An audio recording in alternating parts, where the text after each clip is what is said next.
The dreams.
Ah, the bliss.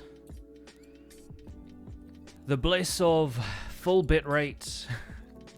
0 dropped frames so far. I don't want to jinx it. Bless up Twitch. Please give us a wonderful issue-free stream. Amen.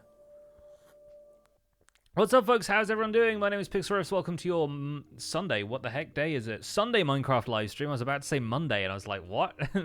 that was a day too early. Hope everyone's having a great one out there. Hello in the chats. Cosmic Revolutionary Pirate, thank you for the resubs. Welcome in. We're here. We've done it. And I'm not the only one here, although nobody else is here right now. My partner and my father-in-law are currently on their way back from a trip out to town, well, so that's just prime. They might pop in here and there. We'll see. Cross Runner, thank you so much for the 16 months. I am having a great day. Thanks for asking. Yes, we're back on Empires. We're back on stream. It feels good. So the rest of this room is currently being used as somebody else's bedroom. So if you see miscellaneous gubbins down here, that is my father-in-law's luggage. But ignore that. Because, yeah, this is still my office, so I still have to work from here every now and again. Luckily, we have inflatable mattresses and all kinds of stuff that's very easy to tidy away. So while things are still going to be a bit disrupted for the next little while, because obviously I want to be able to spend time with family while they are here, I'm still going to be doing streams where I can, videos where I can, that kind of stuff. Just don't expect it to be as like clockwork as it often is here on Twitch. And we'll see as far as YouTube goes, but I'm still working on videos, so there's that. Feels really good watching live again. Feels good to be live again. Yeah, hopefully this should be nice and smooth today. We're going to be working on some stuff on Empires, of course. I've got a couple of fun little plans to work on. And Stardust, thank you so much for the 200 bits, kicking off today's hype train. Folks, if you want to get some exclusive Twitch emotes, then you can cheer some bits, gift some subs, subscribe if you're not already, or resub if you got one handy. The tea is good today, friends. The tea is good. Tea on stream. Always good. So, everything seems to be running according to plan. Shy, welcome back. Thank you so much for the 18 months. Very, very nice. Yeah. So today we're going to be working on Empires. Who's online right now? I think Gem was online earlier. We may have Gem again. Although if the moon is coming up, I'm surprised. Yeah, Gem is... Oh, no, there we go. Immediately sleeping. That's what we like. So I'm working on some stuff. Before the sun rises, you will notice there is a new tree over here, and there are going to be several of these popping up around the Empire. My volume still okay? We'll get a little bit more block sounds. A little bit less hostile creature sounds. Yeah. So, yeah, we're going to be working on a few bits of agricultural stuff around the Empire. First of all, if you didn't see it on the last stream because of the bitrate issues, I was building an aqueduct. It hasn't really gone anywhere yet because I'm still trying to work on what the deal is with this. If it, like, drops a level and then continues lower down, and if it's feeding water to the fields or what. I don't know yet. But we have that tree out here, and we have another one over here by the museum. I want to have some of these smaller, almost like sapling-style things around the town. So we've got this one here, which is kind of nice from ground level. And I want to imagine that the frog lights are basically like fruit. I've got one growing in the ruins of my original house. This kind of like starter house thing that I built. I've got one growing in the open room here as well, which is just a super small one. I've got all of these saved as schematics, so we can rebuild some of those in different places. We can iterate on them. But I'm thinking still in terms of like the way video game designers work on this stuff, where a lot of the times trees are going to be like copy-pasted. You're reusing assets because that means the game has less stuff to load. Obviously, isn't really the case in Minecraft, but I kind of like the idea of designing it with that style of thing in mind. That's my thinking, at least. Kitsune, thank you so much for the 15 months. GDEC with the 15 months as well. And True Purple, thank you for the 43. Welcome back, all of you. Thank you so much for contributing to the hype train. 2.5 minutes left. If anybody else wants to get some subs or bits in, always appreciated. So yeah, today we're going to... Oh, there's an error connecting to Twitch API. What? Nightbot's having an issue, apparently. Oh dear. Yikes. Very unfortunate. Hey, not to worry. Maybe Twitch is still having some issues, but at least the stream is up, and that is the most I can hope for right now. Collected Acacia, haven't found frogs to collect yet? Yes, no, there's many, many frogs. Many frogs out there. Yeah, Nightbot's broken. Not to worry. Don't worry too much about it. Callie Salvo, thank you so much for the 9 months. The Twitch baby. Enjoy that Mike sub badge. Thank you so much for the resub. The other thing I've done that I didn't do in the video last time, but I did in the meantime, in the between times, is I reinstated the tunnel underneath the wall, and I've also got this crumbled out section from the road up there, and I'm probably going to have like a cart that's sort of falling down, or like has wedged its wheels up there. Heebie-jeebie gifting a sub. Thank you so much for gifting that sub to Tar Cirrus. So the thing we're going to be working on today, I'm going to be working on a few resource farms over here, but like very simple manual ones. So we're going to be growing sugarcane, because I'm basically out of sugarcane. I would like some of that for making fireworks in future. We're just going to be working on like the manual crop farms, basically. And we'll see how we get on from there. But I like the idea that this empire, being an older thing, has like, you know, had ways to feed its citizens back in the day. Gonna make some parts of the chunky road kind of overgrown? Probably, yes. I'll do all sorts of stuff to it. I just haven't gotten around to that yet because I'm ping-ponging between projects, trying to make this place feel a little bit more, I don't know, built up, and then we'll work on some of the detailed stuff a little later, I think. But we have an absolute ton of sugarcane that we can replant here, so that's very, very good. And I've got an infinite water source here just so I can return to that and refill a bucket every so often.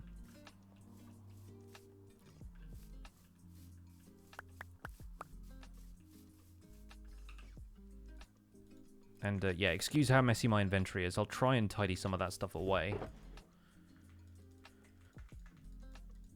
Or at least put that stuff away so we've got a bit of room to breathe in here. But it looks like we have, yeah, 2 stacks of sugarcane. That's pretty good. We can plant that around here using my my usual sugarcane farm design, where we try and pack every inch of this place full of sugarcane.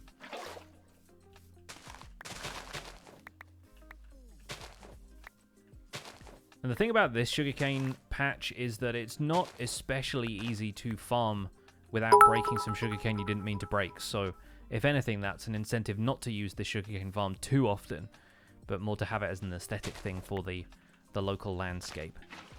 SWS Twisted, thank you so much for the 15 months. Albertson, thank you for the brand new tier 1 sub. Enjoy your emotes and your sub badge. Thanks for getting us to level 2 of the hype train. And Stevie77, thank you for the 300 bits. Appreciate that very much. Great stream to watch while mining icebergs. Ah, enjoy that breaking glass sound. Enjoy the breaking glass sound. Right, we've got a little bit more dirt that we can place here. Like so. And we continue our little farm design. This is an empire as old as time. It pretty much is. Well, not quite as old as time, but as old as the server at least. Sunburn and gifting 5 subs to the community. Thank you so much. As ever, folks in the chat, if you do get gifted a sub, please make sure you thank these very generous folks who gift subs to the community. It's one of the coolest things you can do over on a streamer's channel. Get somebody some emotes and whatnot. If they can't afford it themselves or just don't want to sub but still feel like participating in the chat. It's a lovely thing to do.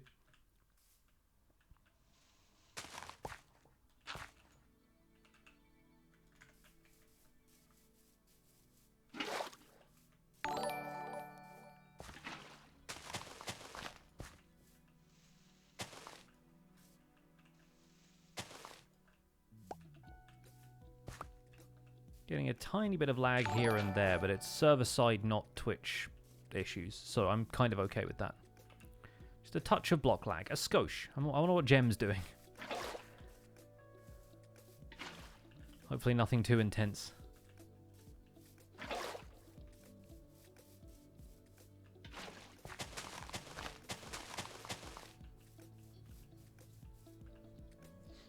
Has the heat slowed down over here now? Oh yeah, no, we're fully into autumn. It's like cold in the mornings now. Like we've actually occasionally put our heating on over the last little while just to take the nip out of the air.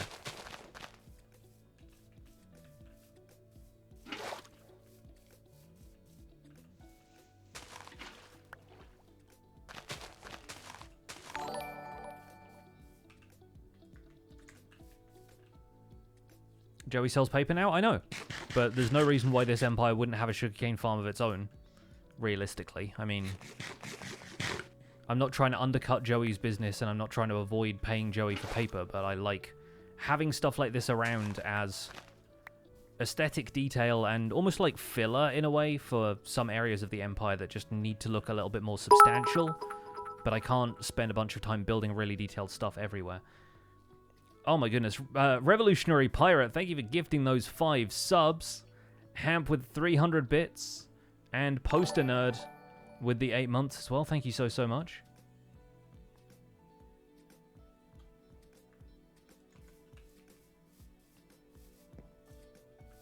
Now looks like we're hitting the top of the hype train right there. And Kitsune, thank you for gifting a sub as well. To Triceratops, what a deserving subscription.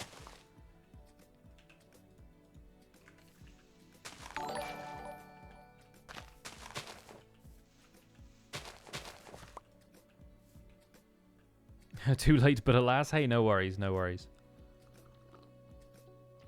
Hope everybody enjoys your hype train emotes.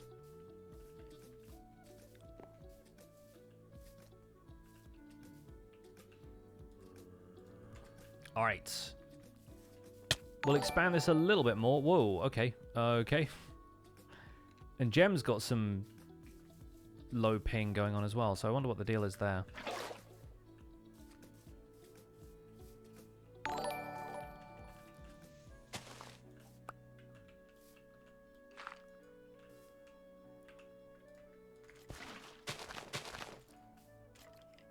We see False's bridge plot? Yeah, it's over there. Go watch her video. Crime.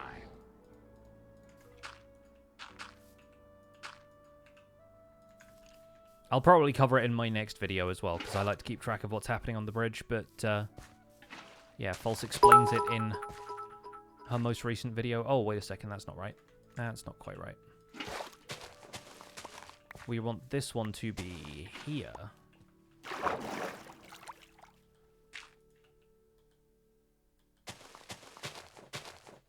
There we go. Can blame James Hurricane? Yeah, that's a good point. Hopefully she's staying safe. Then again, if there was some kind of inherent risk, then she probably wouldn't be playing Minecraft at this time, so...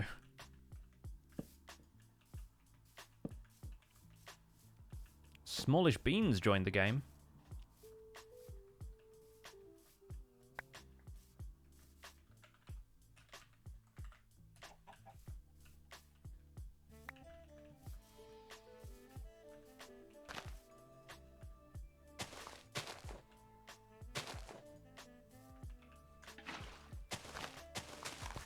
MCC winner Smallish Beans.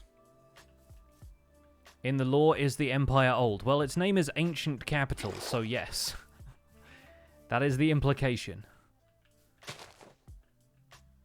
Things that are ancient are by definition quite old.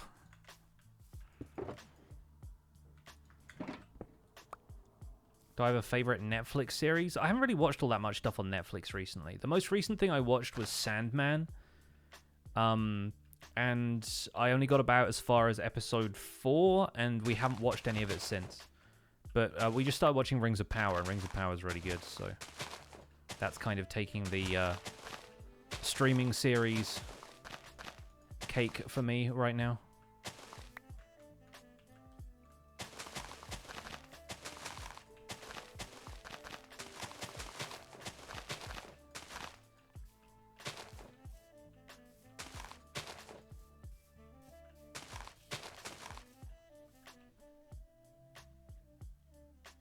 Warning for episode 5, it's weird but a good one. Of Sandman, is it the diner one? Because I've read the comics, so I know what happens, but presuming they stick to what happens in the comics more or less. I know they can't use some of the DC stuff, but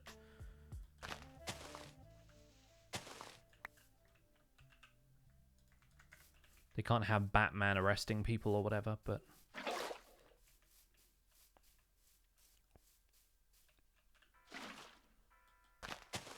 why did I not know the Empire had a name? Well, I've been kind of quiet about it. I haven't done like a formal announcement or whatever. But, yeah, I've just kind of slowly started calling it that.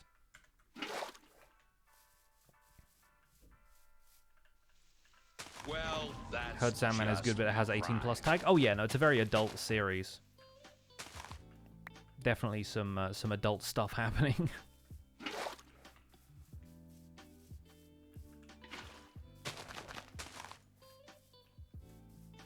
Losing interest in Rings of Power? That's fair. It's not going to be for everybody.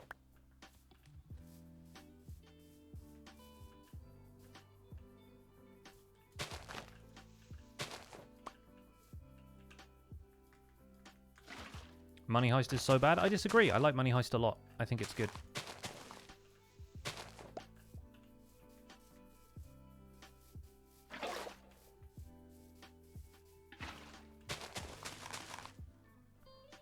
But, you know, opinions are like casseroles.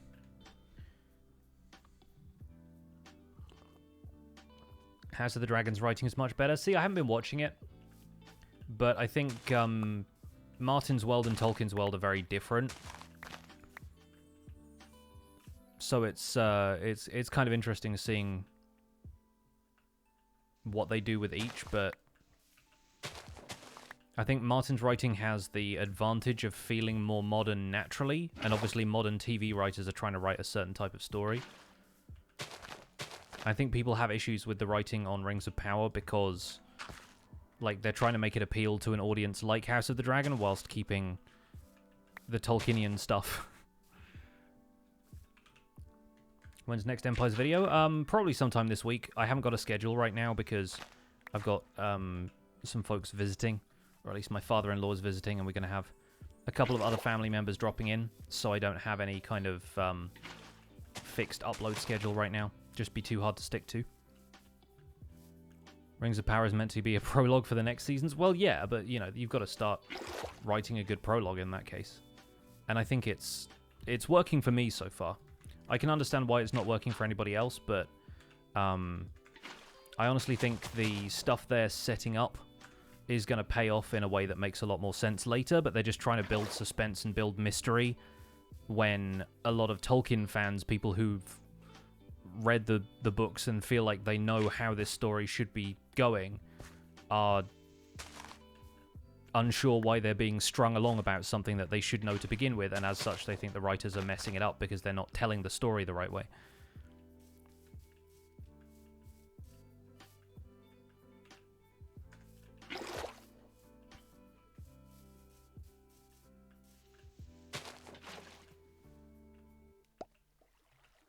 Hello?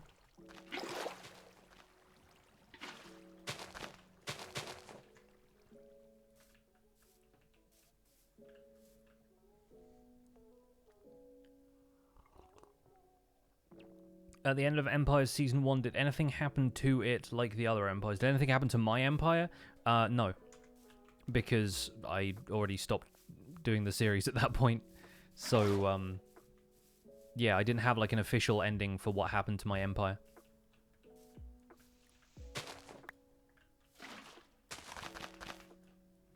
Basically, make up whatever story you want about the end of Empire Season 1, and that's what happened.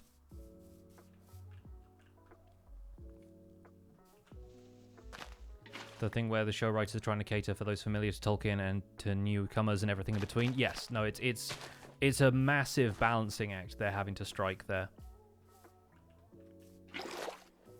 Whereas, like, I think people can be more engaged with House of the Dragon because they can basically do what they want with that story. They have some reference to it in some of the Game of Thrones books, but then the Game of Thrones TV show never really adhered to the books all that closely. And people are arguing that Rings of Power isn't as well. I think the show just hasn't gone far enough for them to show what they're doing with what they're doing. I don't know. Probably turned all ancient and old, probably like an ancient city. Sure did. It sure did. Ollie, when's your video coming out? The best thing to ask Ollie the Orion Sound. Will there be an Empire Season 3? We don't know yet, because we've no idea when Season 2 is going to end. In the previous season of Empires, we didn't really have any kind of... We didn't have too much in the way of like long-term plans, because we knew that we wanted to finish by the time 118 came out. It was really meant to be like a stopgap series between 117 and 118.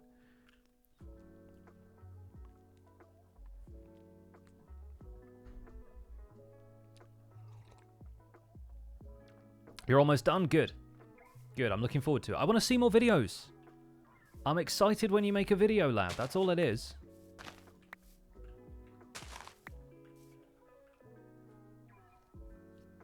Just going to say that the Empires all died when you left. I'm not sure how they'll feel about that, but yeah.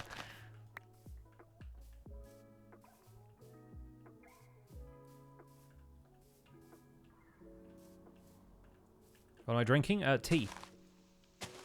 Pretty much always drinking tea.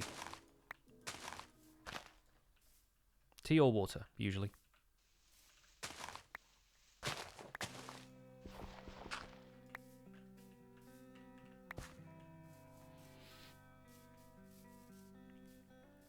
What kind of tea? Just English breakfast. Yorkshire tea is typically what I drink. Sometimes I get fancy and I'll have like a loose leaf, more interesting blend, but right now just Yorkshire tea.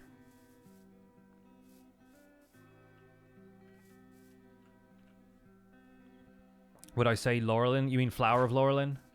Makes the best art of me. I don't want to play favorites when it comes to fan art or anything like that, and I don't think the artists would want me to either, because it's a community of artists and everybody makes fantastic stuff.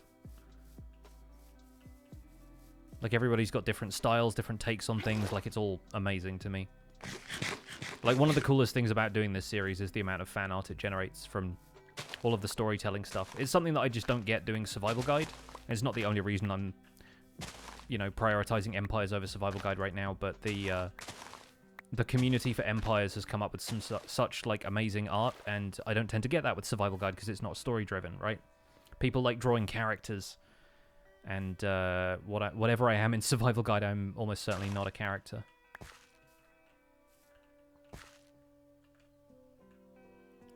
So, where are we? Oh, hang on. I've done this one wrong.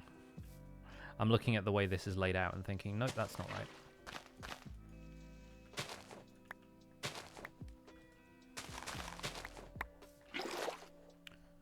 Alright.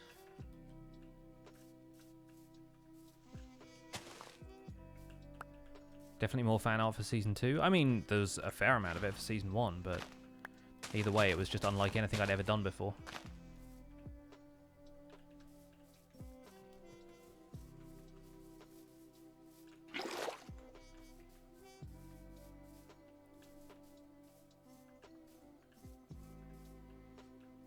Sound is delayed. Try refreshing. Usually works for me. Sometimes it's just a Twitch issue. But nothing should be delayed on my end. Like I'm not dropping frames or anything, so it shouldn't be anything to do with that.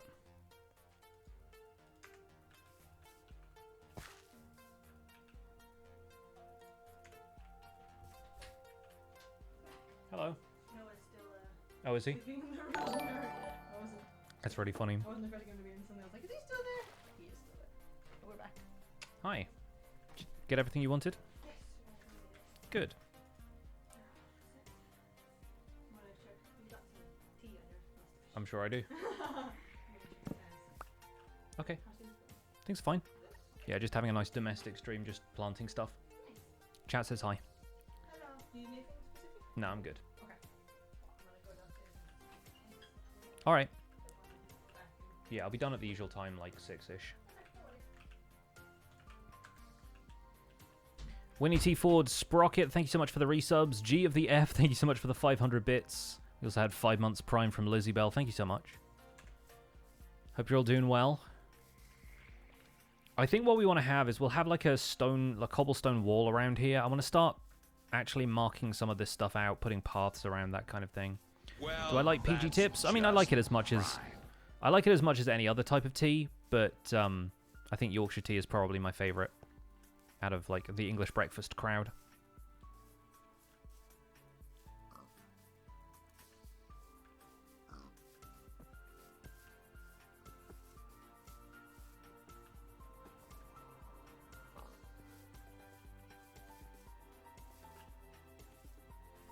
How Joel has the patience to build floating islands is crazy.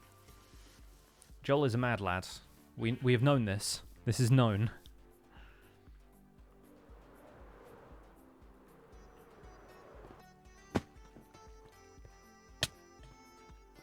Yeah, really having some weird rubber banding today. Wonder if the server needs a kick.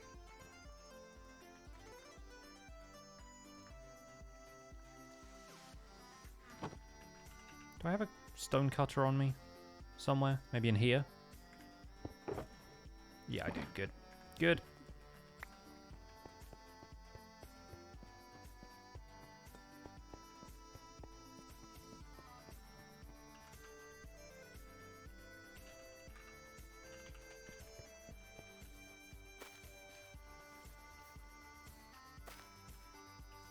Yeah.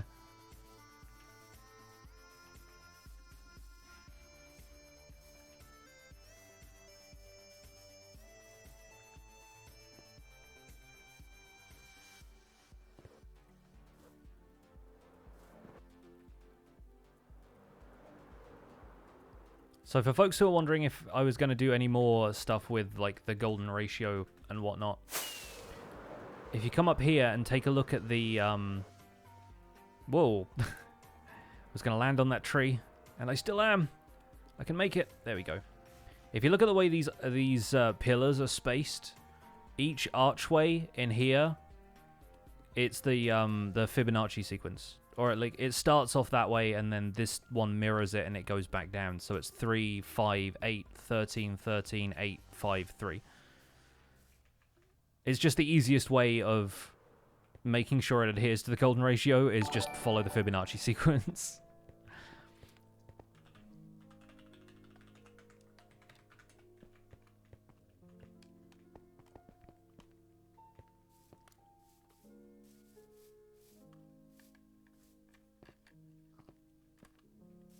The other thing is I've done the same with the heights of these cuboids over here, which is more difficult because it's the height relative to the ground. So it's not always going to be perfect because like these cover multiple levels, but this is like 5, 8, 13, 21 is the next one in the sequence, and then it goes back to 13. Prime.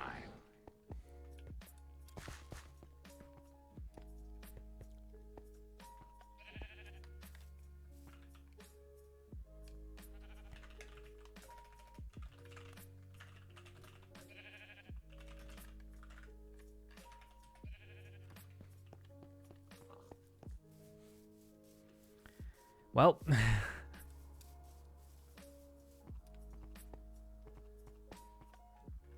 think Jem may have just met the warden.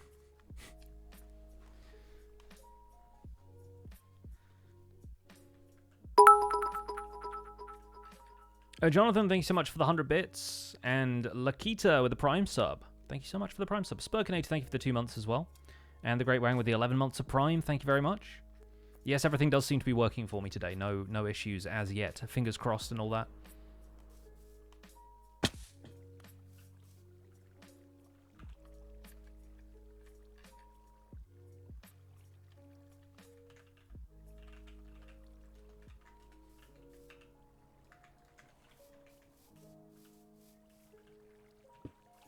My character doesn't carry weapons. Yikes.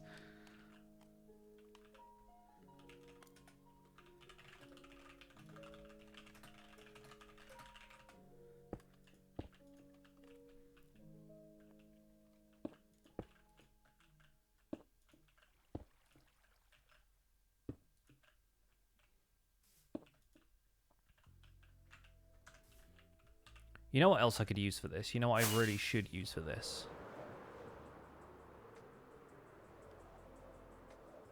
I've said for the longest time that tough basically looks like dry stone wall. So we need to use tough for this.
So we want to have some pathways in here, separated by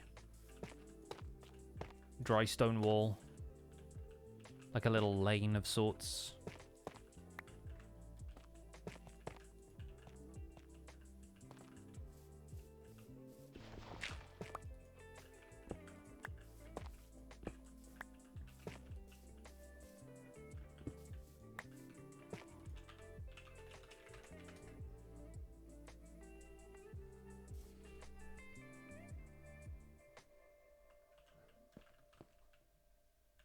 Ah, okay.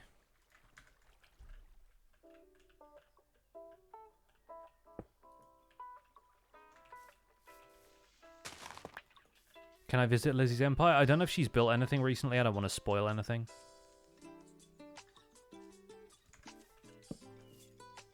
Let's get some cobblestone slabs on the go as well. Just so we can have some stuff like this. Here and there. Make the wall feel a little bit more of a slope.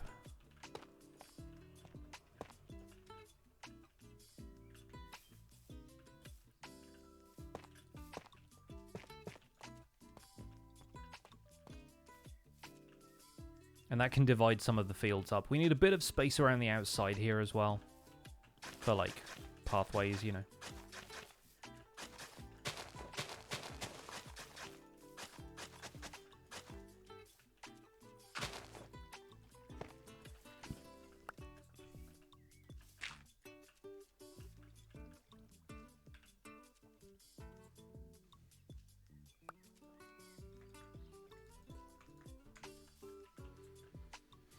How many years has the spawn chunk's been going on? About 4 now, I want to say. We started at the beginning of Update Aquatic, which was Minecraft 1.13, so that has been quite a while now, I'd say.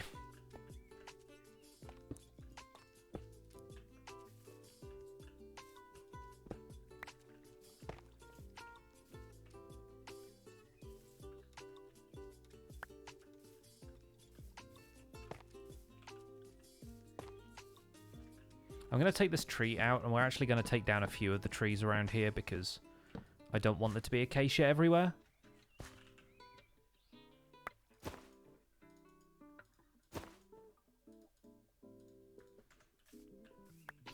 Should build an old farmhouse. Yeah, that's the plan. I want to turn the pillager outpost over there into a windmill, but I don't know what the current inhabitants are going to think of that. We'll find out. So I think right here we'll have a fence gate situation. Can you put fence gates over path blocks, or do they still revert stuff into dirt? Asking for a friend.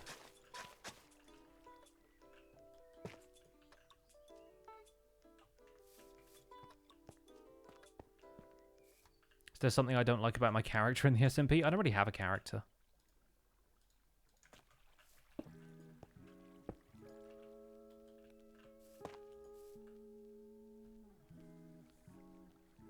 Flashback to the Windmill Village in Elden Ring. I honestly didn't figure out what the deal was with that place, other than there just being a bunch of, like, dancing people. It's very sinister, but I'm like, what's going on here?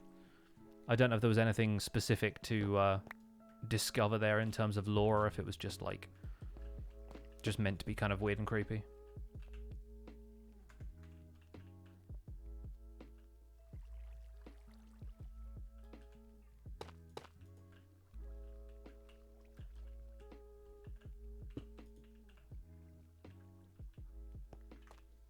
They're just vibing? I mean, they sure were.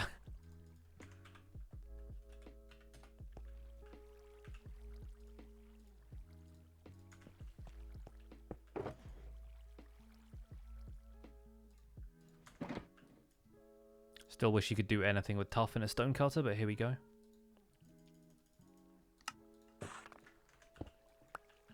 Hang on, that's not what I wanted to pick up. There we go.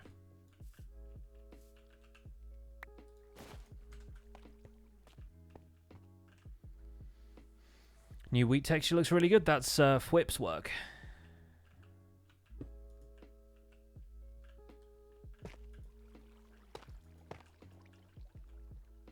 Yeah, he said he wanted to change it a little while ago. Like it was too similar from something else. Me and Joel going to help Gem? I think only Joel needs to worry about it, and he said that he was going to help, but she said maybe. And I'm like, I don't know. I'm just working on walls and stuff. Not sure if Joel is heading over or not.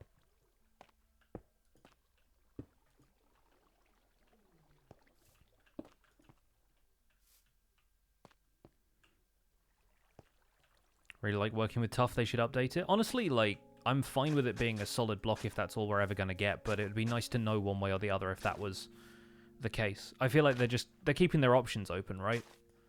Like, they pretty much have to be like, maybe we'll add it in future, because they don't want to deny anything, but in the meantime, it's not really worth waiting around for it, you know? Okay, Gem needs help. Well, this is Warden type of help, so,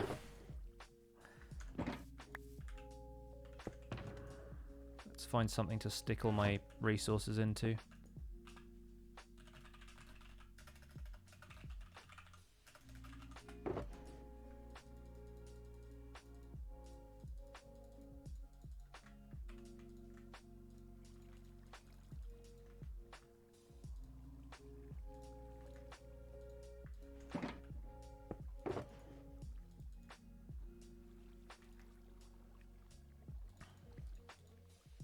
My sword is not looking in great condition for this, let's be honest, but I don't know if I'll want a sword for it anyway. Okay, right.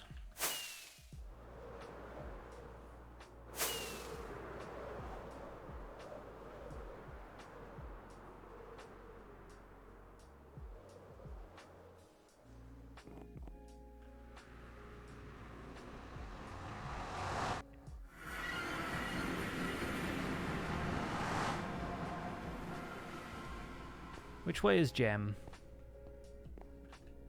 That's a portal. Dawn is out this way, right?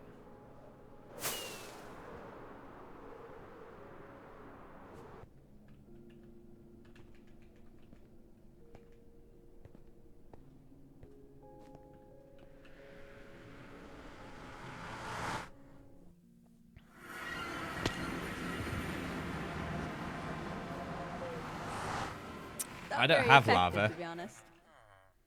I don't really have anything. I've got fire. Does it? Hello. Hello, Pixlriffs. Hello, smallish beans. Where is everyone? We are here. Pix, I'm are you looking at you. brave? Oh, I see you. Hi. Look So, at that shield. Yeah, sausages. Sausages stuff is kind of OP. What the heck? Oh my gosh. Yeah, I have his axe, to be fair. So I can hear the warden. Where is it and what are we doing about it? Hello. It's present. It's down there. Oh, can we save it like I saved mine? No, we murder it. Oh, Murder! Yeah! Woo! okay, that's fine. Yeah. I feel like murder is probably the best option. Yeah, it We've doesn't done feel this Easy. like before. one. Watch this. We're professionals at this. Oh no, Joel, no. One sec. Let me do this first. I feel like this would be wise. Yeah, I made that mistake already. Maybe just pop a hole in it really quick, Colin. There's a hole in the side and in the top. Eh, Oh, wait, so we could just stand here and shoot it like Yeah. this? exactly. Oh, this feels almost cruel. Yeah, I think this is probably going to be the safest option, though. I'm blind. I can't see. It's fine, it's just there. Like, honestly, it's terrible. Strongest mob in the game. Ow, ow, Sorry, ow. Joel.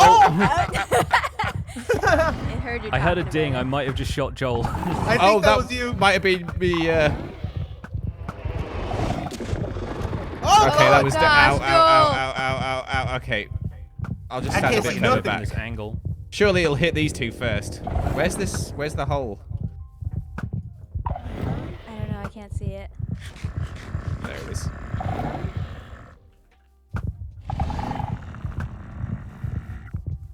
What's Let me this go do? get my helmet. You can shoot it from this side. It'd be easier, I think. His little face. His poor little face. Oh gosh! It's all right. It was only half a heart. There's nothing. You don't need half a heart. You can handle it, yeah. Oh my goodness! Look at this. It's dreadful. His poor little face. It's so sad. It's the worst. This is a terrible present. Yeah. It's the After all worst the- oh, present it's ever. there. Nice. Nailed Oh, thank you so much. We did After, it. after all the lovely stuff we got for his wedding. I know. I can't believe this. Truly. Wait, there's still a water source in here as well. He's just left it. Oh yeah, There's so a you can hole. bring up others for next time. That's what he did. Yeah. Yeah, it. that- It's just a permanent route to your base. I was actually in the midst of getting Whip back. Oh yeah, I haven't thought about what to do What yet. are you doing to him? Yeah. I'm how going to can we place a help? load of automatic chicken dispensers around his base Oh! with chickens on top so that they will never end. Ow. He's just going to chicken bomb his base permanently. Yeah, and I'm hiding 10 around his base. Oh, good lord. That's Oh, that's fantastic. I was beautiful. thinking gonna be bees. chaos. Just a million bees. Oh, that's a good idea. Oh, he comes bees back are and his good. base Great is just too, full honestly. of every mob. He's I got was We no should no all FPS. team up and everybody leave something. Oh yeah, I'm thinking charge creepers. A whole present box full of charge creepers. And Scott's just going to leave like 3 llamas and be done.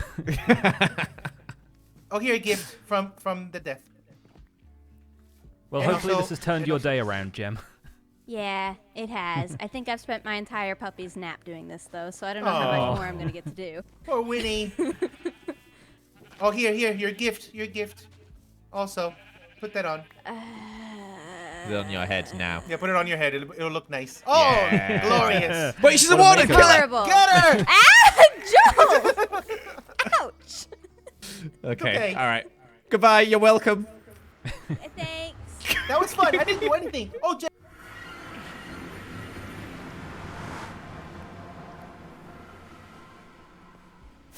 All right. Back to the farm. Back to the farm. We've had our fun. Mission accomplished. I helped. That's as much as I want to do, really.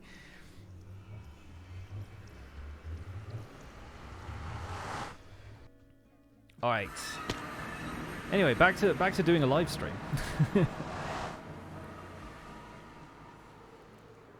Brief chaos interlude, yeah. Yeah, well, like, what a person to prank. Somebody whose character canonically doesn't carry any weapons. Let's just put a warden in her base. That was fun. I didn't do anything. I mean, pretty much. I barely did much.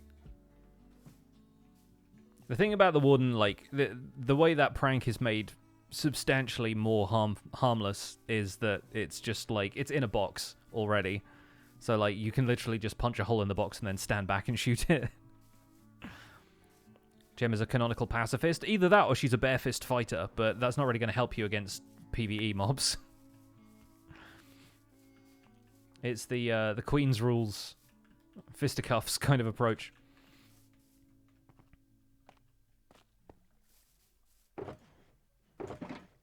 Anyway, back to the farming.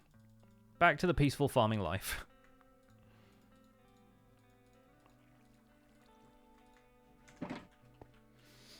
Barefist Steve, exactly right. A descendant of Barefist Steve. She does murder, just not with conventional weapons. I mean, you never know. Army of bees, maybe.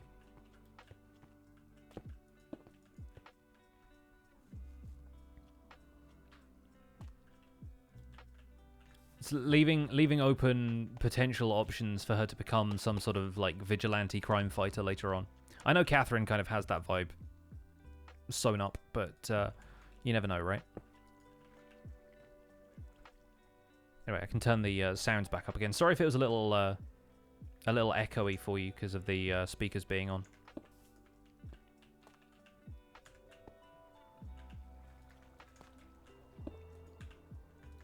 If you haven't seen Gem's puppy, by the way, go over to Twitter or anywhere else that she shared pictures, Instagram. I'm sure there's plenty on Instagram. Winnie is the most adorable puppy.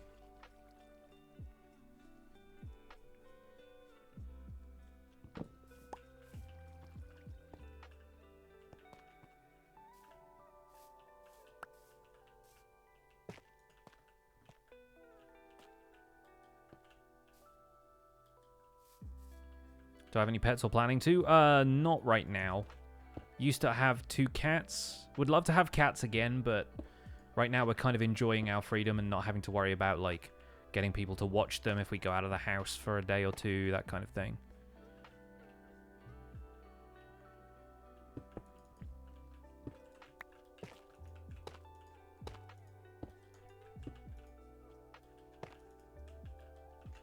Do I have any dirt in here? I'm pretty sure I had some.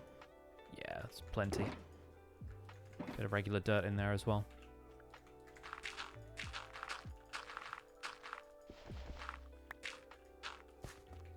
Like the idea of having sort of natural retaining walls and stuff too.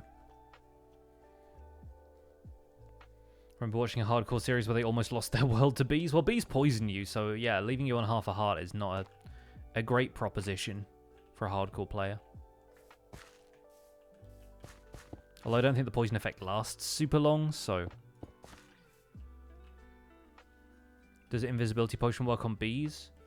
If you lead an invisible army of bees and dare someone to take a sword swipe at thin air? I believe you can make them invisible, yes, but... A splash potion of invisibility also only affects things for a certain amount of time, like it decreases the further out from the radius that you are, so I don't think you could really have, like, that many bees nearby. And then getting them over to the person, the intended victim of the prank, would be, yeah, a little difficult. What shaders do I use? All of the shaders and stuff that I use in my videos are linked in the video description. I don't use them on stream. Or if I do, I just put them on briefly and I use complementary shaders.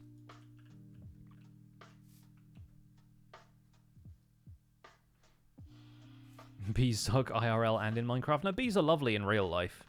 As long as they don't sting you, they're nice. Everyone's just, like, worried about them because of bad experiences, or... I get not liking the noise of something buzzing at you, but bees in real life are really important.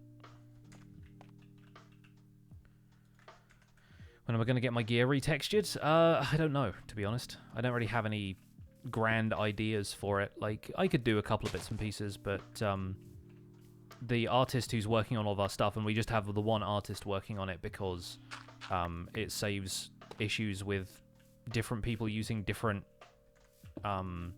model data and stuff. Like, it's just easier to update the resource pack if one artist is working on it, but they're super busy. They have basically just finished my custom mount, so I have that now, but I haven't, like, gotten one, you know? Like, I've not revealed it. And I'm going to do that at the end of the next video. But I'm very excited for you to meet my custom mount.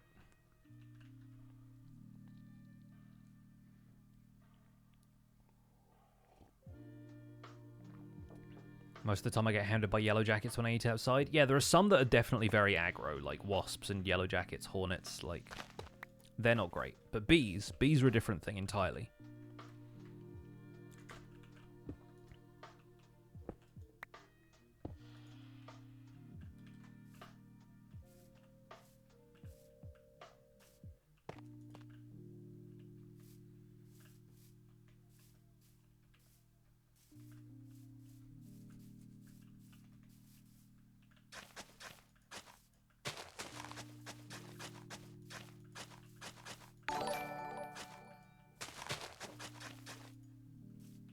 Aqua, thank you for that brand new tier 1 sub. Thank you, thank you. Am I going to get custom villagers? No, I don't want to have villagers in my empire. For a couple of reasons.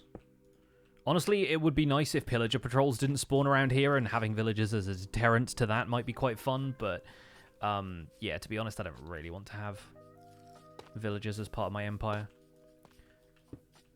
They tend to get quite laggy if we have a lot of them, and one of the things we want to do on the server is try and keep lag down, which is why people don't have the same resource farms repeated over and over.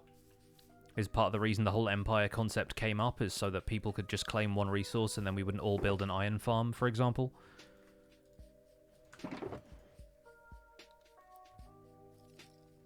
Let's use spruce wood for the fence gates.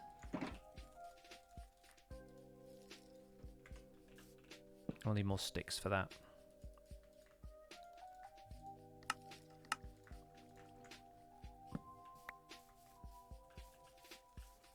Villagers would ruin the abandoned vibe? Yeah, they kind of would. Oh, great. Like, I'm so glad they did that with fence gates not reverting the block underneath to dirt anymore. Like, as though they have a full hitbox. I'm so happy that they've fixed that.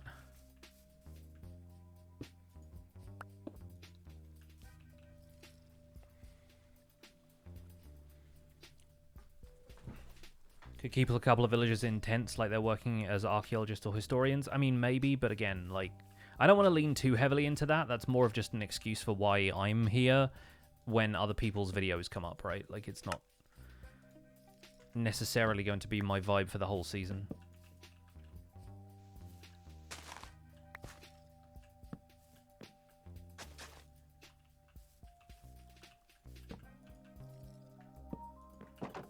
And having, yeah, like a fence gate there, I like that. I like that.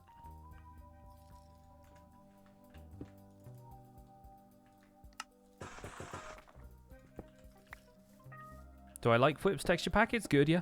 It doesn't make too many changes, excuse me, to vanilla, so I'm happy about that.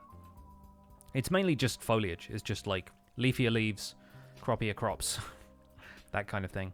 It is still kind of strange to me to see too tall wheat everywhere, but I've gotten used to it now. And the sugarcane's alright too.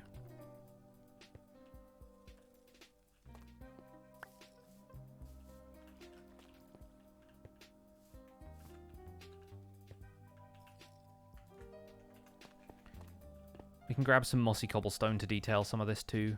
It works better with tough than regular cobblestone does, but honestly that's not looking too bad. Take a look from the air, from the bridge. Yeah, that's a good start. It's a good start for what I had in mind. Again, we can ruin it a bit more afterwards if we want to, you know?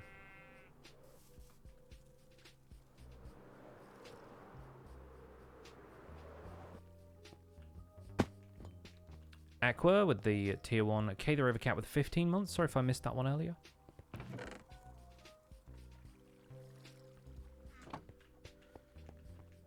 Are the croppier crops 16 by 9? Yeah, they are. Rather the original Zack Snyder intended 4x3 wheat.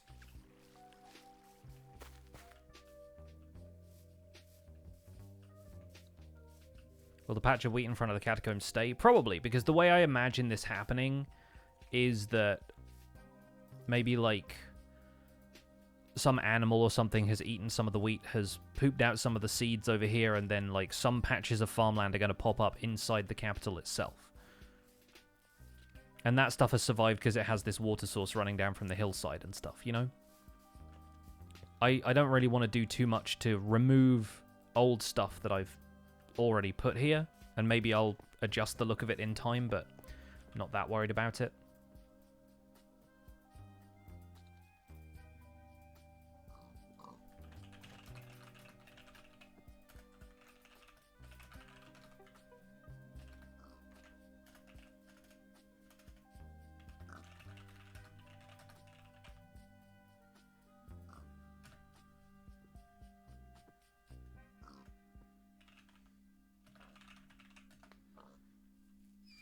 Alright. Sorry about that. For those who might know, because Jem has mentioned it here and there, or if you live in the area, Nova Scotia has recently been hit by a hurricane. And it hasn't caused too much structural damage, but infrastructure is a problem, and the power has gone out for Joel Duggan, who is my co-host on the Spawn Chunks podcast. So he and I are chatting whenever he gets either his power back or cell coverage comes back for long enough that he can update me on whatever his situation is, and we may have to postpone tomorrow's podcast if he doesn't have power back by that point.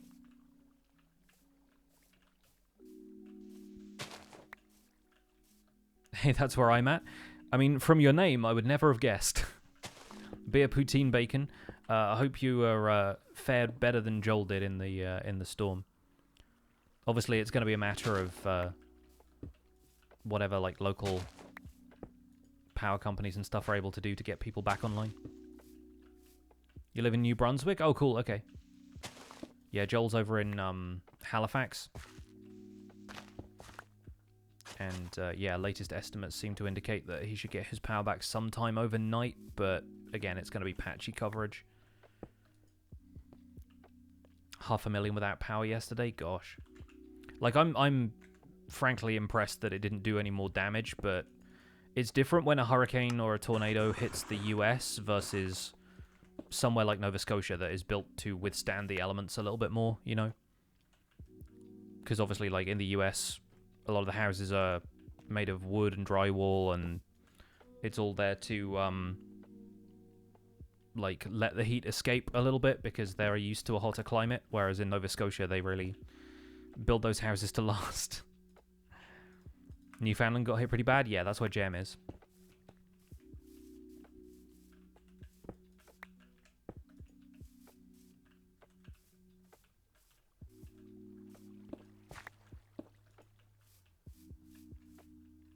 But yeah, I saw some videos of it that were just wild. Like, I'm scared of that level of weather.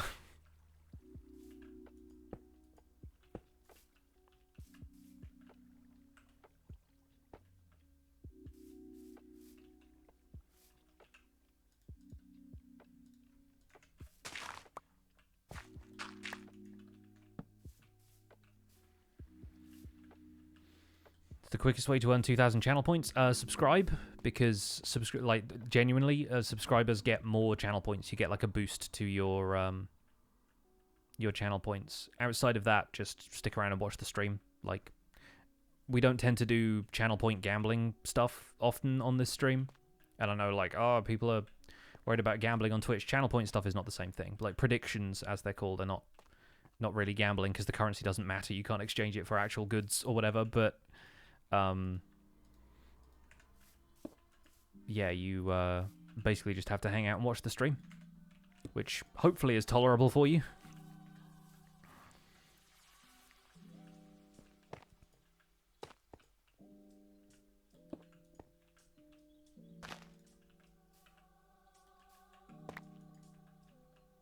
Channel points are basically Monopoly money. Yes, yes. Twitch's very own Monopoly money.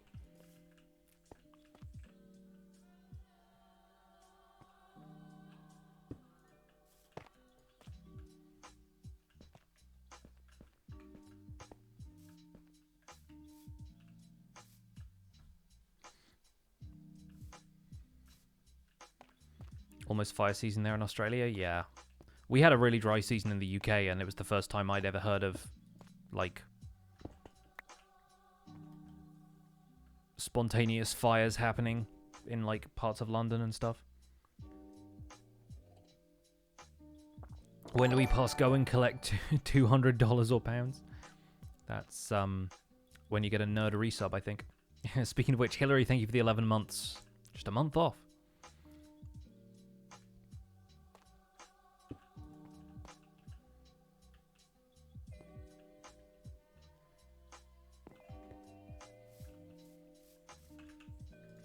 Now then, I need to plant more crops. We need another wheat field. We might have a second wheat field on the opposite side here. But I think, if you take a look at it from the air... Yeah, we can continue that wheat field over to the left a little more.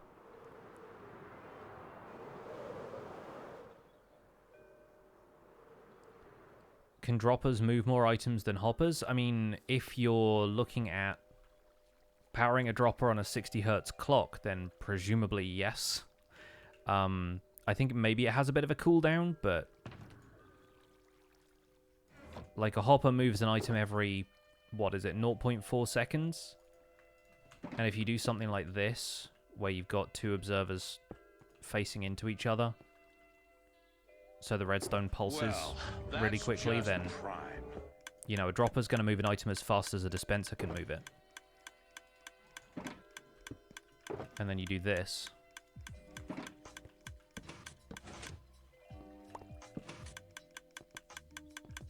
That's about as fast as droppers can move items.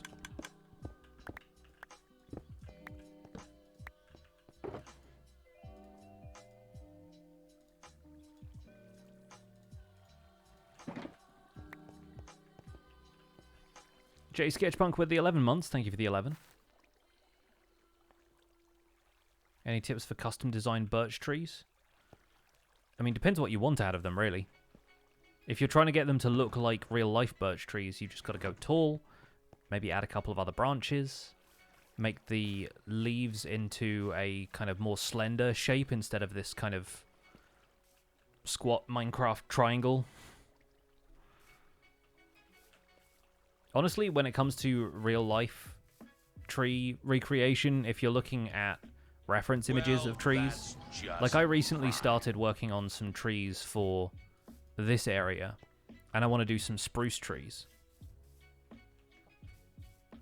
but I wanted them to look a little different to Minecraft spruce trees. And so what I've done, if I go to tree 1, load that, oh, and yeah, it's not gonna show up right away. Where did I leave? Ah, there it is. Shulker boxes. Like, if you look at something like this, which is kind of difficult to look at, I know, because it's in schematic form right now, but, like, the shape of this is completely different to a birch tree. And it looks like a mess of polygons because of the way the schematic processes the extra leaf textures. But like, you want to go way taller than standard Minecraft birch trees. Can remove that placement.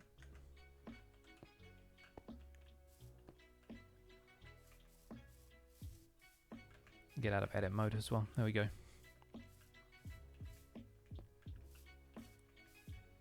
Anyway, what I was going over there for was something that was actually in my ender chest the whole time.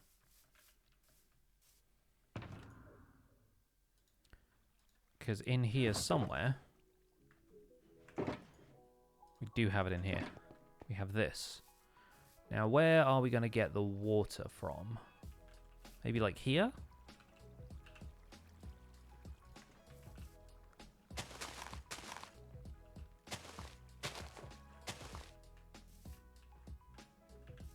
Okay.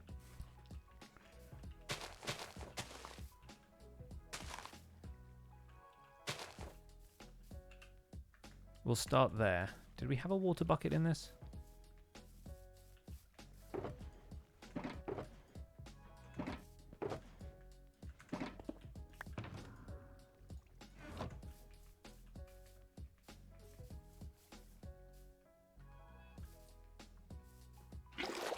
All my sugarcane has grown in the meantime.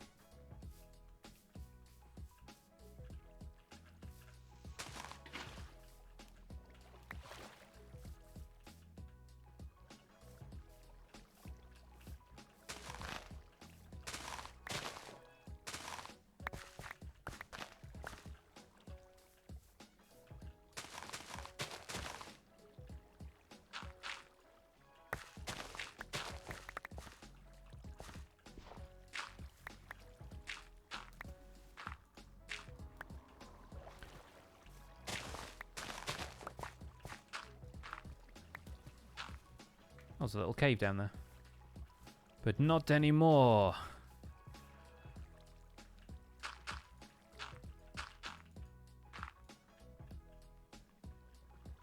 How's the frog farm going? Frog farm is fine.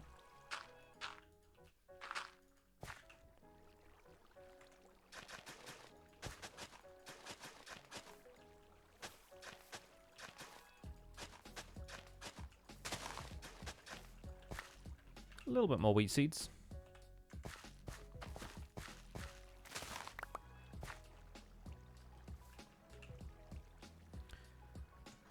Let's bundle the crafting table. Oh wait, my bundle is in another castle. Hold that thought.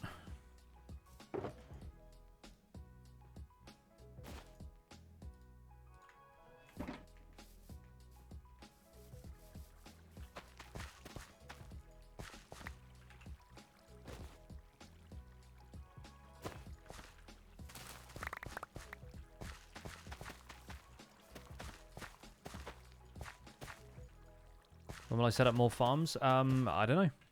When we need them, I guess. Nobody's in dire need of wither skeleton farms right now. Like, it'd be fun to do a ton of stuff with beacons, I guess, but I don't think anyone's in that much of a rush for it.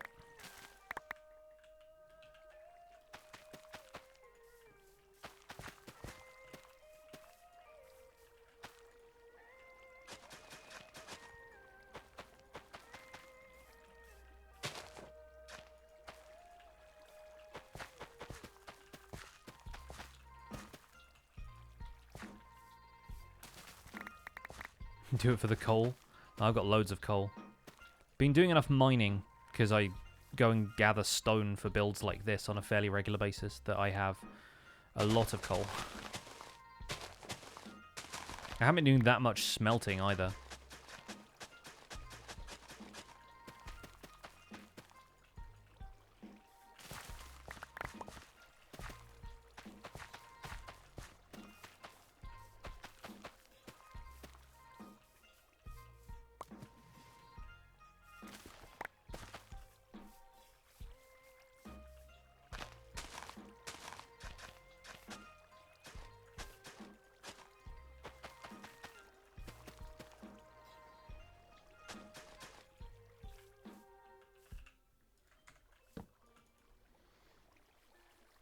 What do I think about bundles for the Nil of Experience in their current experimental state? I think they're great for Java.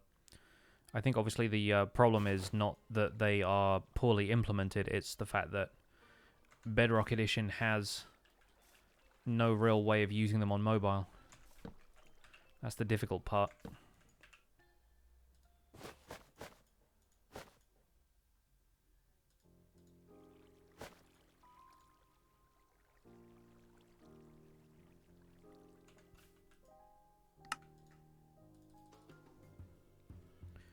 Start turning these into hay bales where we have them, and yeah, I guess we'll just bundle the sticks.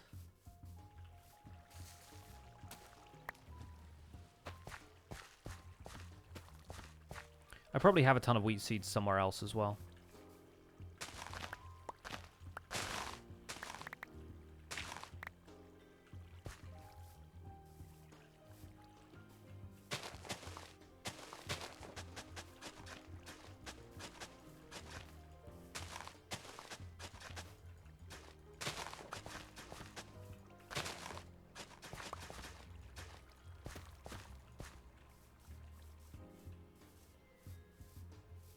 What's wrong with Bedrock? Bedrock Edition on mobile doesn't have a way of like hovering over a bundle to see its contents, because it's a touchscreen interface, and if you touch something, you're interacting with it, right? So you can't really see the contents of something without interacting with it. And if you interact with a bundle, you either take an item out or put an item in, or if you right-click with it in your hand, you just throw all of the stuff on the ground, which is not the best outcome.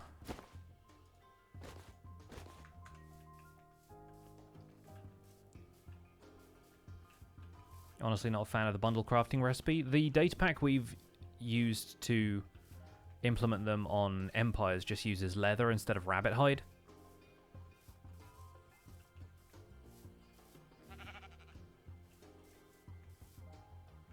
And I honestly think if they fully implemented bundles in Java, they should just... Or in Minecraft in general, not just in Java. They should just give the bundle as an item, as like a leatherworker trade. I think it'd make so much more sense. Mobile use controllers. Hopefully that will allow for it eventually. True, but you've got to consider all the possible control surfaces. Like, you can't just say, like, oh, there's one feature that they'll have to use a certain type of control surface for. Like, it won't really fly. That's just prime. Chillness Villain, thank you for the 8 months. True Dan, thank you so much for the Prime sub.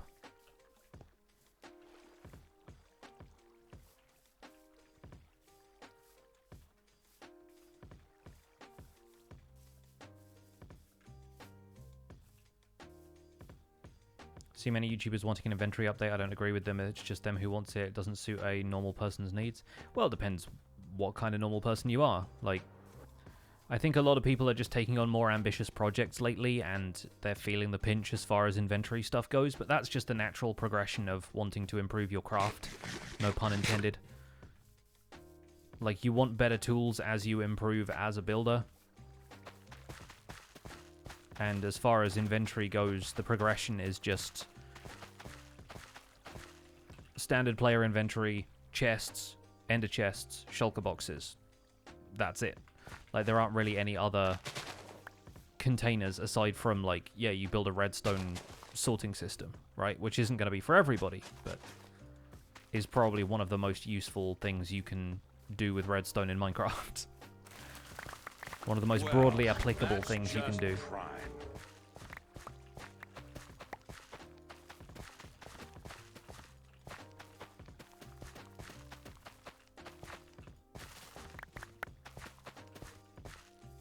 Stardad3, thank you so much for the Prime sub. Folks who've just Prime subbed today, enjoy your emotes, your sub badge.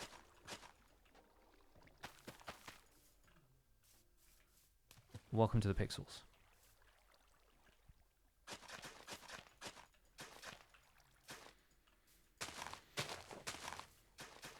I almost want dogs to have at least one inventory space to hold something while running around with you. You can, I believe, with commands, give a dog something to hold in their mouth or something like that. You can do that with the player. If you put a bone in the player's head slot using commands, you hold the bone in your mouth. Which is something I only learned when you could put basically any item in your head slot in the April Fool's One Block at a Time update, and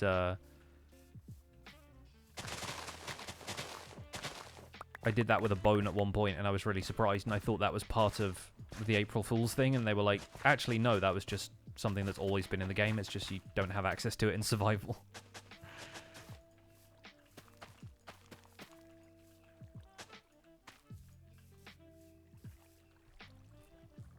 Chest boats are an understated way to manage your early game inventory. The thing with chest boats is that you just can't move the inventory around using them. I mean, you can, by definition, move the inventory, but then once it gets off water, your options are very limited. They're useful if you're moving inventory from one place to another, but they're not great for organizing your inventory, like, whilst you're doing a build, which I think is why a lot of people want an inventory update.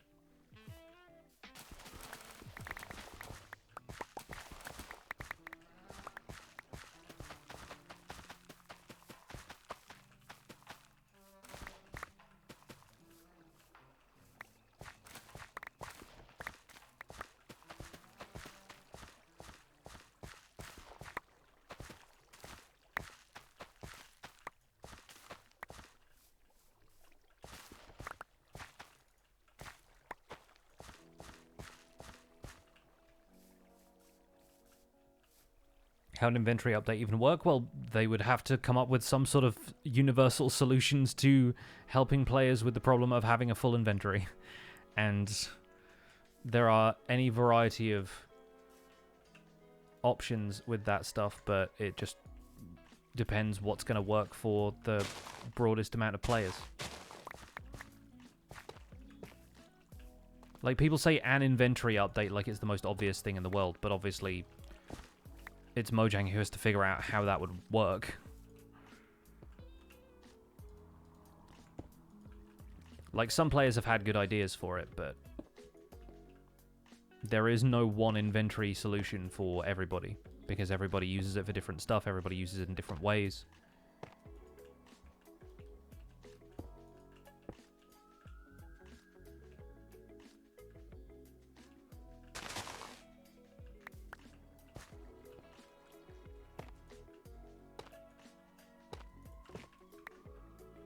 What kind of update? More inventory space? Yeah, I mean, who knows?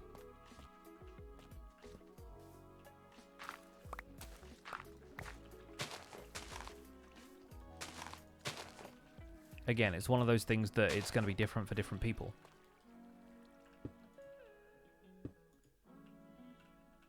Backpacks? That's what shulker boxes are.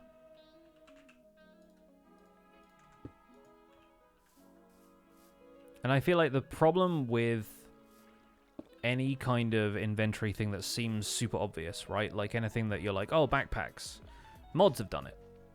And then implementing it in Minecraft now sort of feels like too little too late. It's like, why didn't you have this ages ago if it feels so basic? Like, they have to come up with a Minecrafty way of making it work. It's like the lava boats thing. Joel and I use this example all the time on the spawn chunks, where people wanted there to be ways to cross lava in the nether more easily, and everyone's solution was always just like, oh, make a boat that goes across lava, make a boat that's made out of iron or whatever, you know, like make a gold boat that can cross lava. And what Mojang did instead was create striders, which are like an interesting and unique kind of creature that helps you traverse the nether, and it's got its own set of behaviors, and there's some stuff that's a little bit tricky about handling them, but they're part of the character of the Nether update, and I think they are pretty fun to mess around with. Maybe they're not everybody's cup of tea, but again, it's not going to suit everybody's problem. And I think they did a really good job of coming up with a solution that maybe somebody in mods or whatever had done before, in terms of having a creature that can traverse lava, but just it at least felt original, you know what I mean?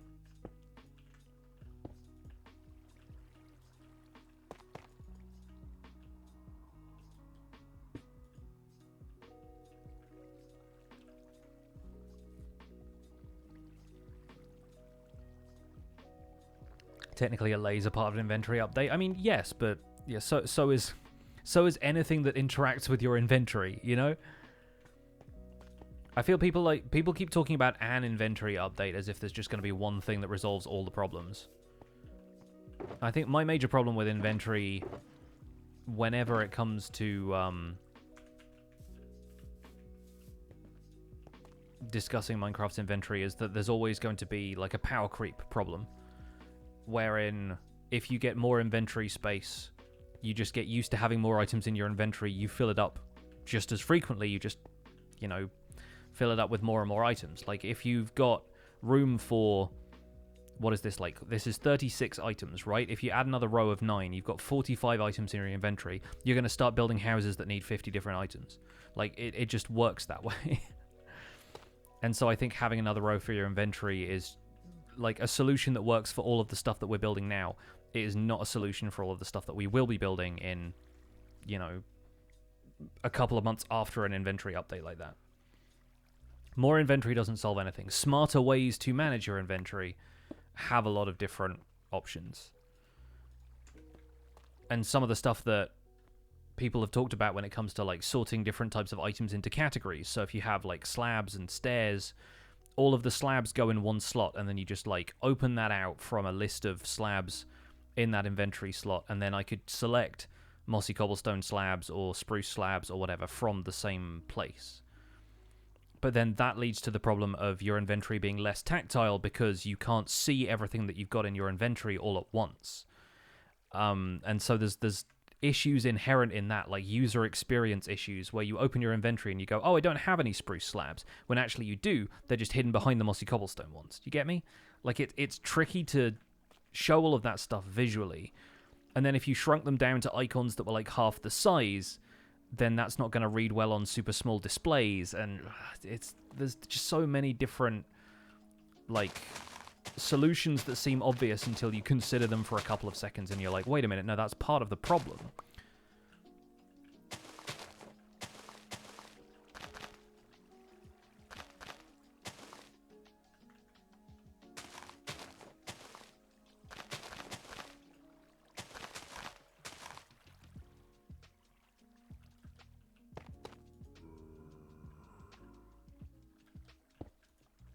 And yes, then you have the problem of, like, a lot of Minecraft players haven't even been to the end, beaten the dragon, and got shulkers, because they either don't know how to get there, or that's just not part of gameplay for them. They don't feel like they are capable of doing a boss fight in this game. They just want to spend all of their time in the overworld. Like, what solutions do you give to those people without breaking the established progression of, if you want more inventory options like shulkers, then you need to go to the end to get them? Like, how do you improve that experience for the player whilst still keeping a reason for shulkers to be in the game? It's more about inventory management than it is about inventory storage. It's so tough. Like, it's way harder to imagine than people give them credit for. And yet they're still going to try it at some point, because there is a clear need for it. And not just from people complaining about it in the community. Like, I'm pretty sure the developers have been aware of this for a while. That's why they tried bundles. One of the things they said when they announced bundles, RIP bundles, was like, yes, we're aware there are a variety of inventory problems and we're looking into them. The bundle is meant to solve one of those problems, which is the amount of small stacks of items that end up cluttering your inventory, and the space could be used more efficiently. The thing is, nobody is using their inventory as efficiently as they possibly can. Like, you have to be pretty much a robot to be able to use your inventory with maximum efficiency in this game. Like, you're always going to create problems for yourself.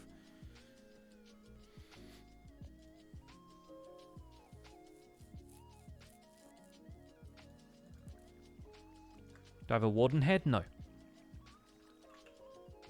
No, haven't killed the warden. Take a look at my stats. Where is mobs? Yeah, warden would appear here, just underneath wandering trader and before witch. So I've never killed a warden in this game.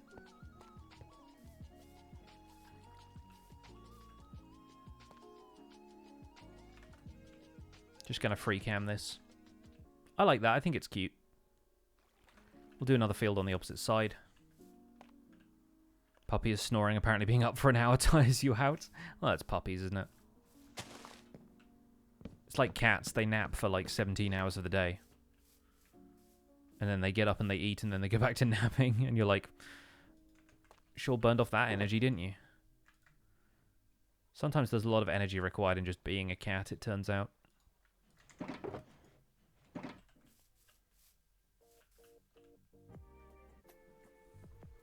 You have to not become a hoarder, and that's pretty difficult for a Minecraft player. Entirely true.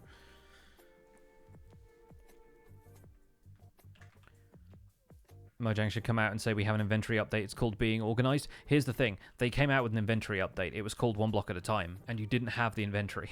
No inventory, no problems, remember? I had so much fun with that series.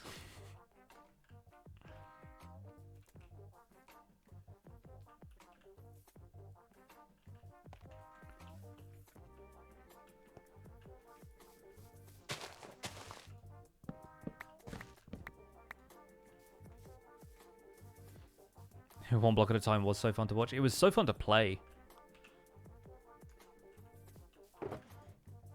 Like, I couldn't have sustained it forever because I missed building. It was so difficult to build anything when you could only move one cube of the world. You couldn't bring all of it with you.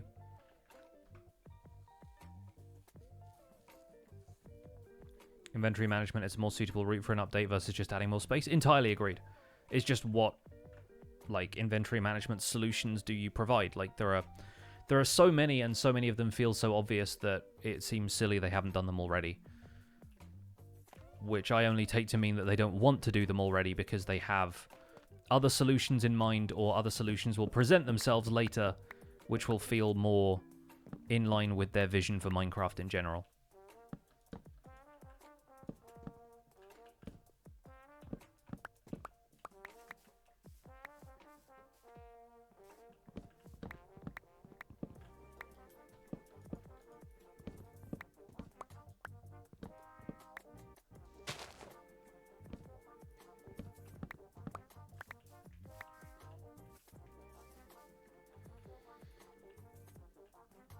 Inventory update, cactus has a preferred tool. Honestly, glass having a preferred tool would be ridiculous. It'd be so useful.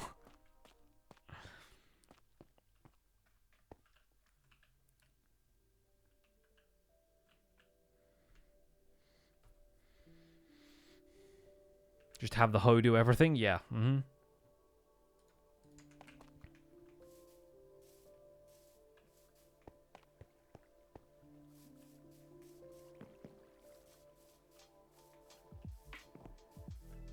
Netherite ice pick. Netherite toothpick.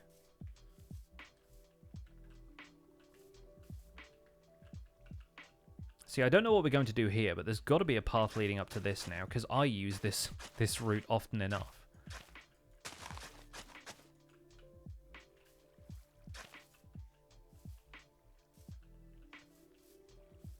Like a cat bridge across that ravine.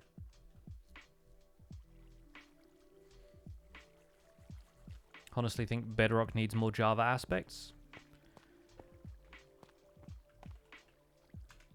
I honestly think yeah,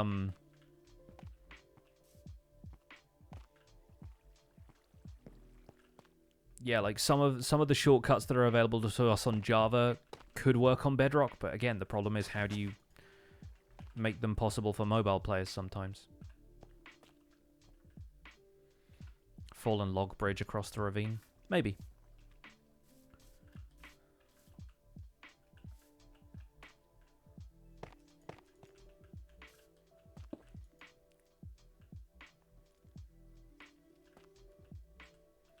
Actually, let's have this open out at the top here.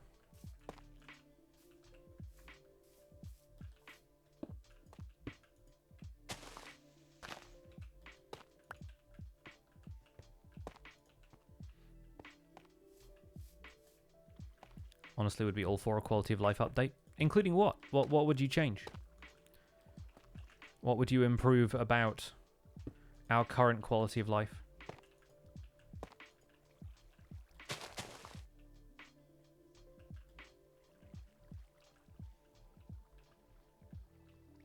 A tool that can rotate blocks. Yeah, I've seen a few of those implemented in data pack form.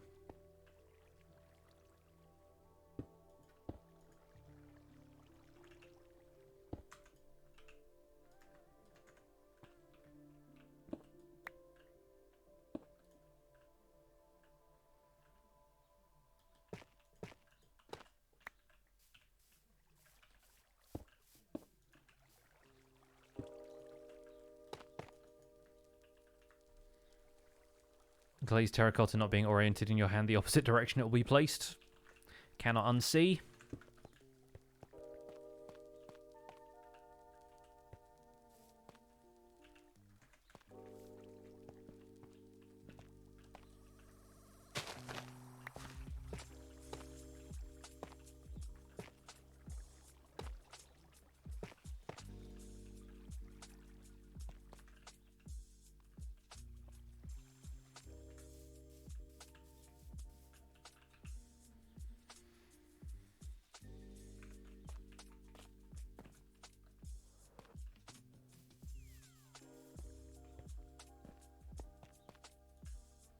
The thing is, quality of life updates happen with every major update. There's so much stuff that just gets added that isn't a major feature, so people don't always clock that as a benefit, and they don't want to do all of those at once, because more often than not, quality of life updates are responses to like issues or changes that arise as a result of major features. And like being able to shift click stuff into a 3x3 crafting interface was another recent quality of life change that I think has been really good. Being able to pick block in survival, like that was relatively recent. You couldn't do that when I started playing this game.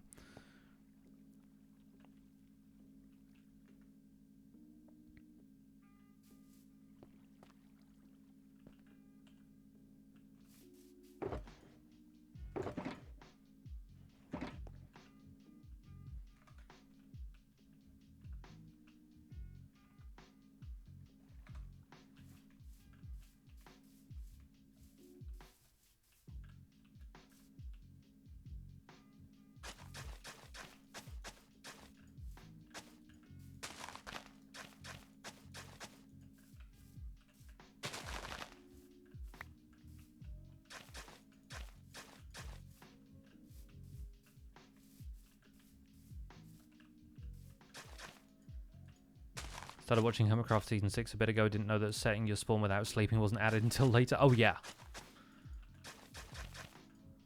Yeah, like it's only recently been possible to set your spawn during the day. Which always made Ender Dragon fights so ridiculous. Because everyone would get to the stronghold, you'd be underground, you wouldn't know what time it was. And then everybody would spend half the time trying to sleep.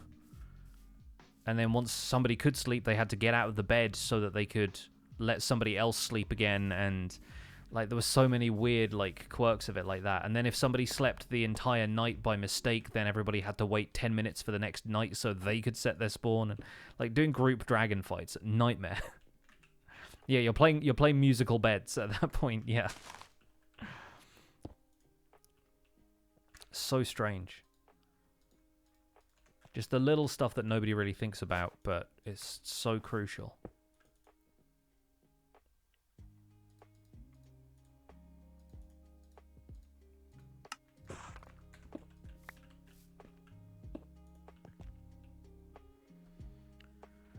Dragon fight's fairly easy even on hard mode. Yes, but to experienced players and to people who have good reflexes and people who understand how the fight works.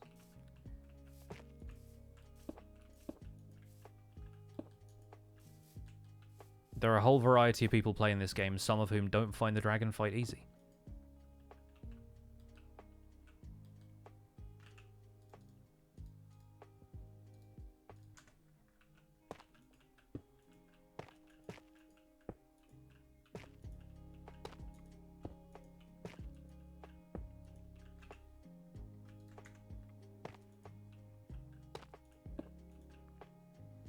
Well, you feel like I had a connection with Mojang? I mean, I don't. They just make a game that I like. I've spoken to a few of the developers every so often, but I don't have any kind of, like, other sort of connection to Mojang. Like, I'm not entirely certain what you're imagining, but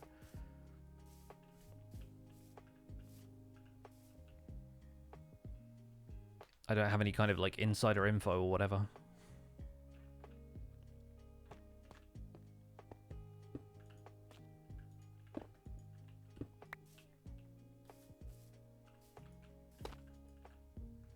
Hey, Queen Kiwi, good to see you. All good here, hope you're well too. Play on PS4 is having terrible sound doubling for a bit. Happy with a couple of other parity changes of recent days too. Yeah, I think there's still a lot of stuff that's like extant bugs in Bedrock Edition that really need resolving. Like, occasionally I see people sharing stuff on Reddit where it's like you're pillaring up and then you just take damage from nowhere and it ends up killing you. Because the game sometimes just applies random amounts of full damage to you, which is not ideal.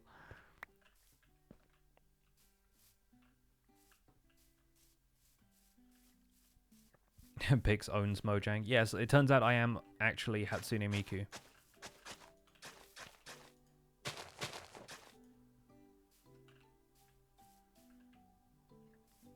Beat the dragon on SMP with friends, never been able to solo it. Uh-huh.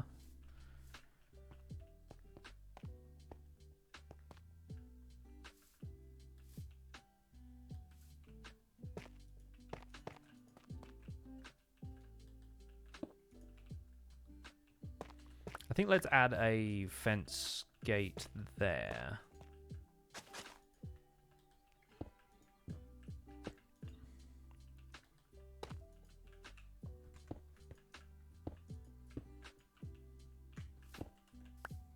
Something like that. Issue in the momentum calculation, they need to adjust the parameters. Uh-huh.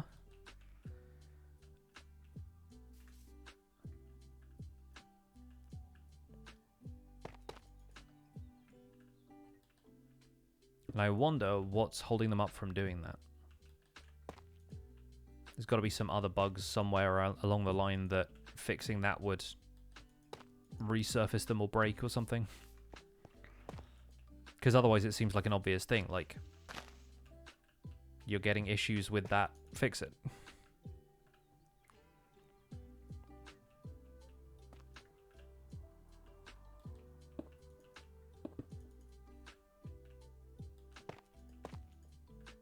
Flying long distance is difficult on PS4, loading terrain takes a while. Is PS4 isn't Bedrock Edition, right? Or is it now?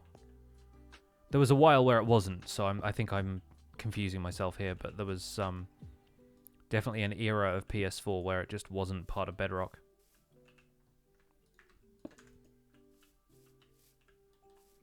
I still had like limited world size and stuff.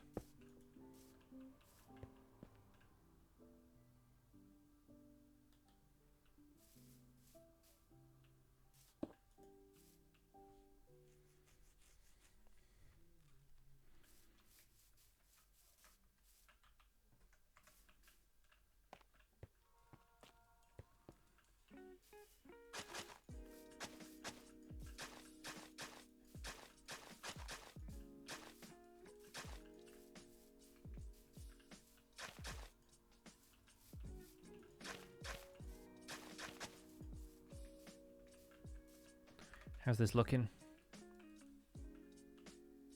Like a slim slice of wheat field there. If it kind of radiates out from this spot, I don't know, that could be kind of interesting. See what we can manage.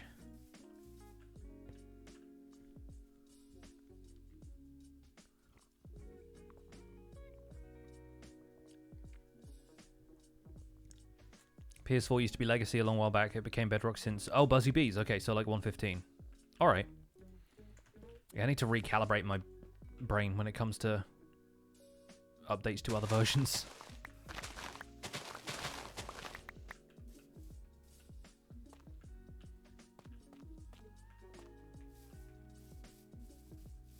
We have this curve back around.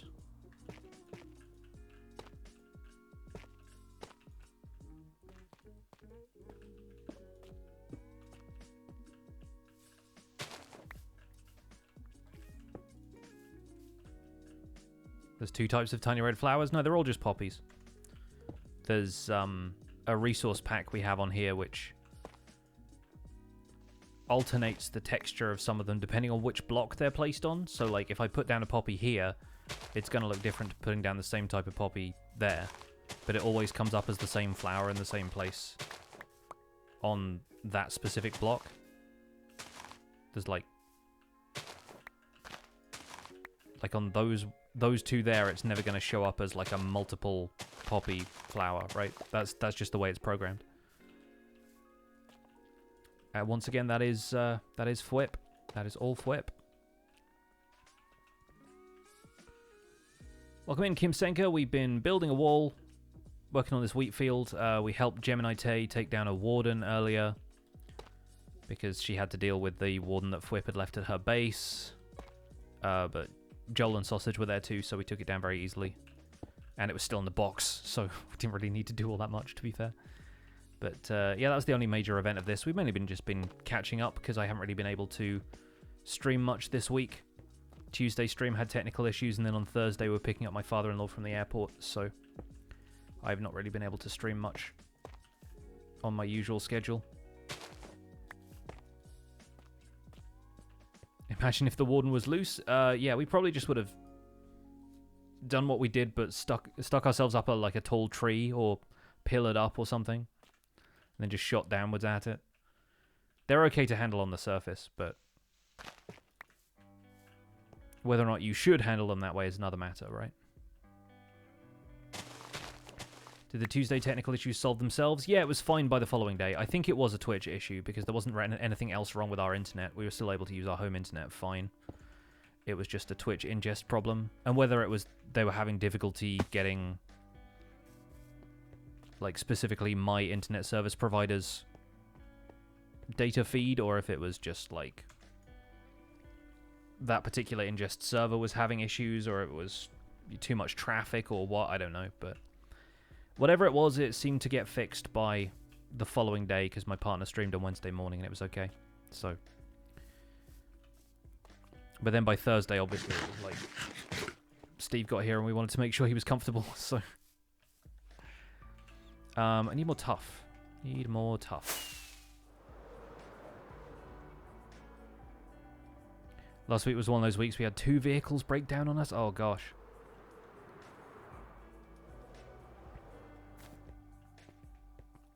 Can you still tame pillagers on Java? Well, tame is a bit of a strong term for it. You can still have villagers use up their crossbows, yes.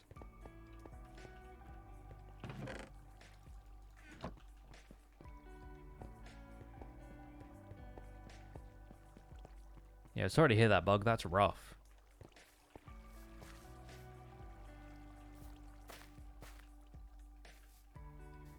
Is my partner from the US originally? Yes. Yes, they are.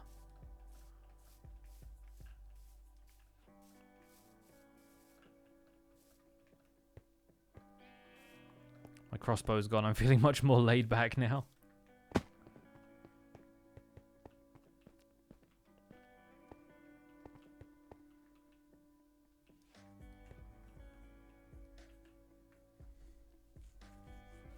pillagers chase after villagers once they've broken their crossbows? Yes.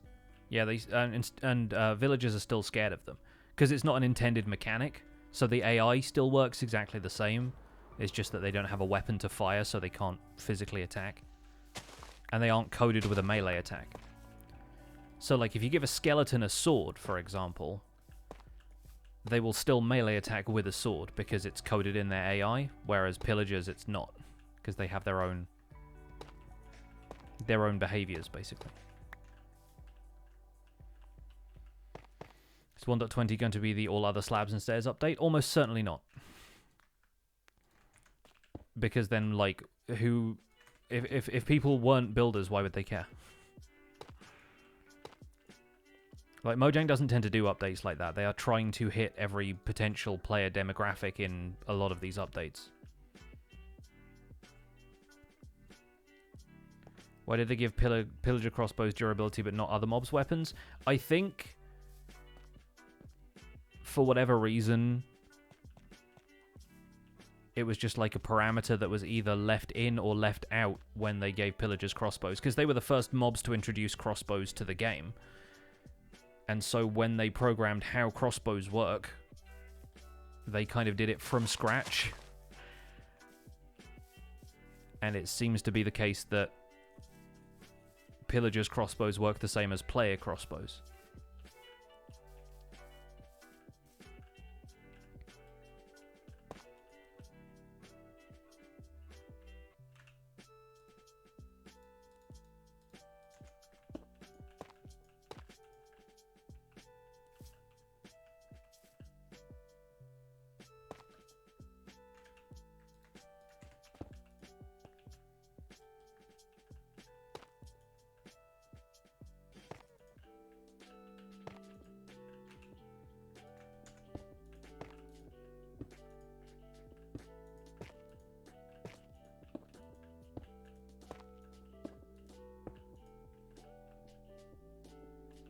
I think that will do. Kind of crescent moon shaped. Or bean shaped. Banana shaped. Was pillager pacifying removed at a certain point? No, I think it's still the behavior. I'm I'm not going to be able to try it out right now because I don't have any pillagers around here, although inevitably a patrol has spawned somewhere because that happens super often.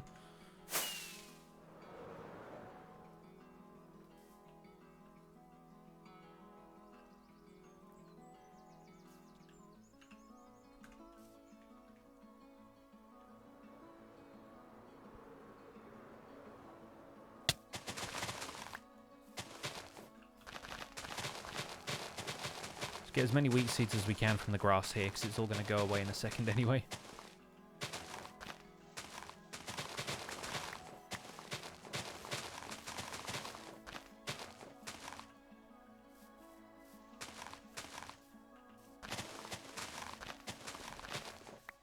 Built very little farms. What do you think I'm doing now? What do you think this is? Now, when it comes to resource farms on this server, a lot of it is claimed by other players. The idea on this server is that we each claim certain resources, and we're the only ones who are allowed to create automatic farms for them. Both to keep the load on the server kind of low, and to create a kind of server economy where we have to barter for resources. So I'm not going to make my own iron farm, I'm not going to make automatic sugarcane farms, or a guardian farm or whatever, because other people have done them. And my role on this server is as more of a behind-the-scenes creator, and so I don't tend to do a huge amount of, like, the lore stuff. Or rather, I do that, but for other people. So trading for me has not been the most important part.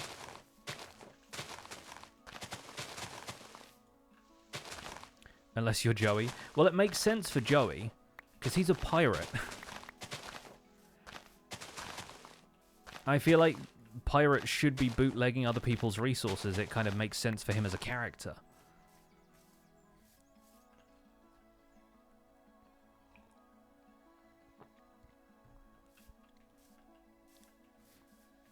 Joey made a gunpowder farm. That's Jimmy's thing. Yeah. And you know what else is Joey's thing? Disrespecting the law, because he's a pirate.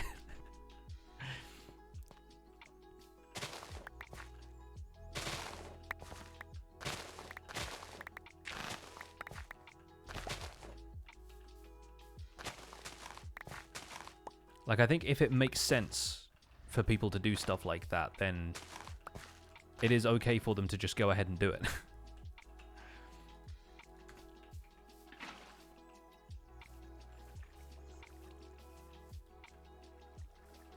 Alright, yeah, we'll have this go that way.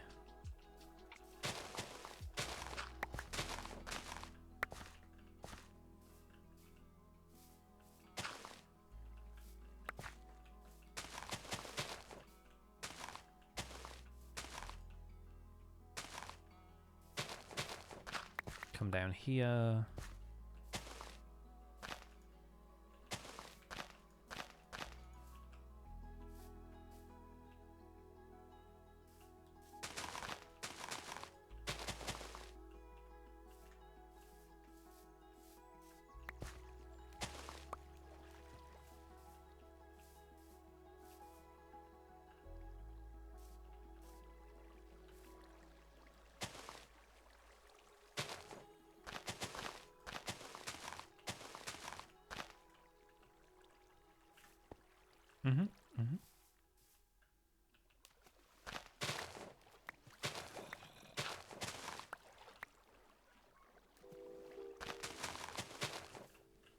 Kids outside making horrendous noises.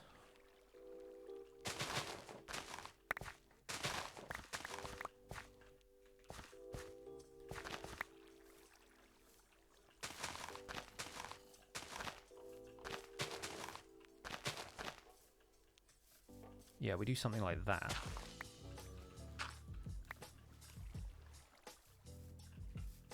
Perfect.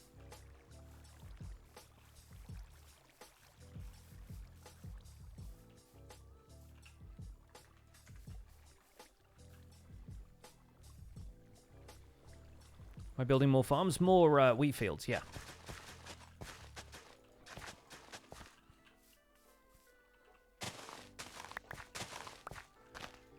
So I'm thinking in terms of the story of this area, like how they got hold of food and whatnot. All of the agriculture of this place I kind of have to have in mind. You know what, honestly, we don't need a second... Put this back. We don't need a second water channel here because we're going to have a path around this farm. So I think if anything, this is all grass path around here, right?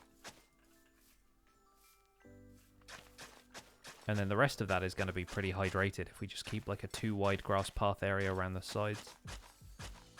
Maybe you need a bit more as it comes down here, so maybe it splits. Like up here somewhere.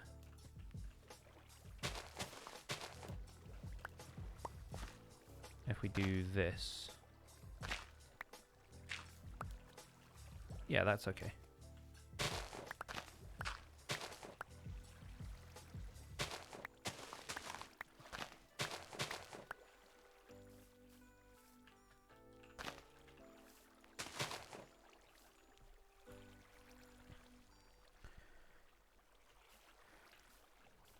Like, how is the farm still standing if everything is left? Well, the farm was just gonna, like, keep growing, and bees and other pollinators and stuff are gonna come and keep spreading the same pollen to the same plants. The plants are gonna produce seeds, drop seeds, and grow.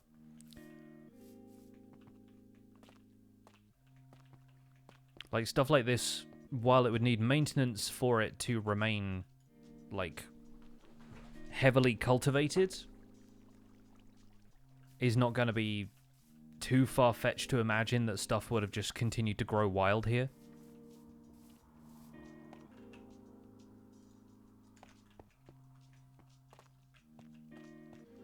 Teeny bit, thank you for gifting to Dum Dum Mister.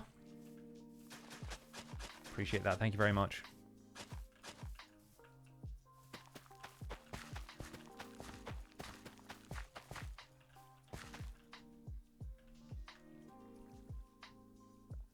Explaining the life cycle for the rest of the stream. So it's all about Mrs. Gran. Does anybody remember GCSE science? That's not even GCSE science. That's like year 7 science.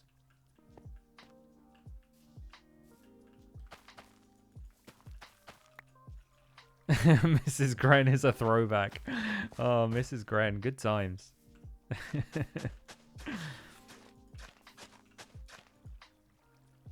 Not sure if Dr. 83 is in here, but I am wondering if Mrs. Gran is still taught in schools.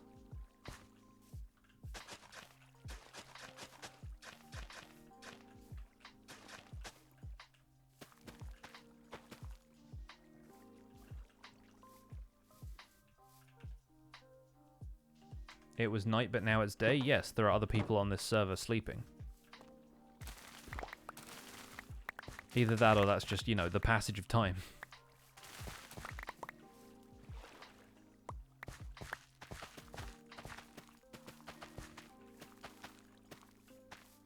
Mrs. Gran's still a thing? Uh-huh. Glad to know she's still getting work.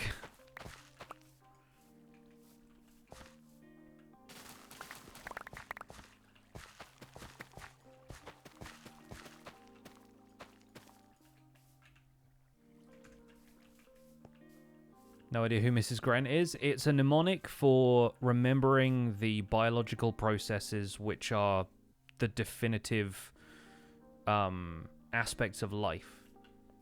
I think one of the R's stands for reproduction.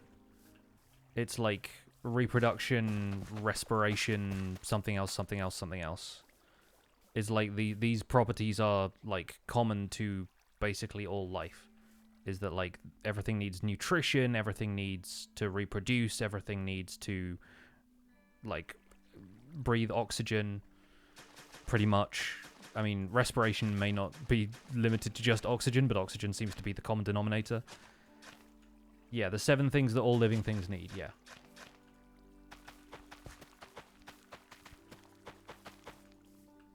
It's something along those lines. It's been a very, very long time since I had to remember any of it, so... She didn't make it to Ireland then. Yeah, people in Ireland don't need to breathe, it turns out.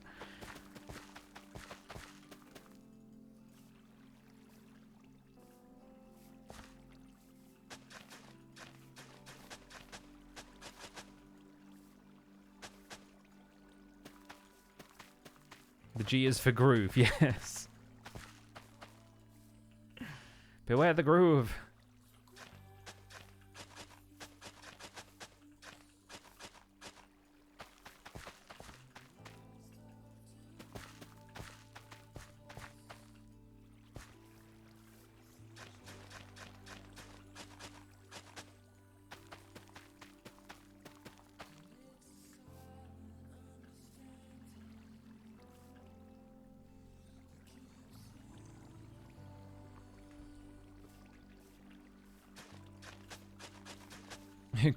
Groove is in the heart, along with 2 atriums and 2 ventricles. Atriums? Atria?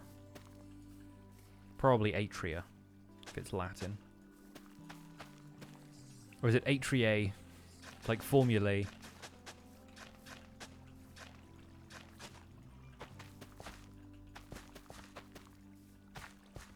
I made the spinach puffs from that movie. Were they any good?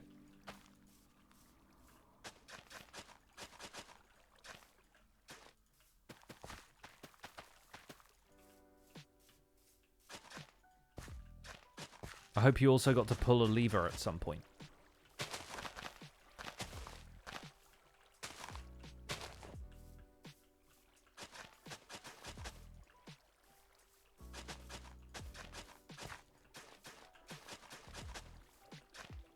I make them whenever we can get the ingredients. Nice.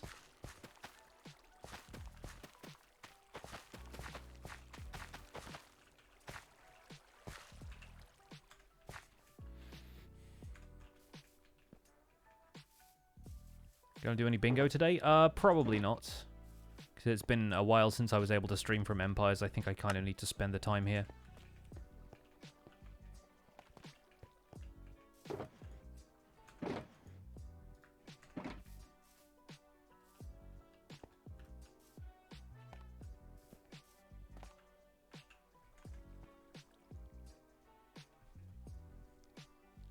Hey, Jade.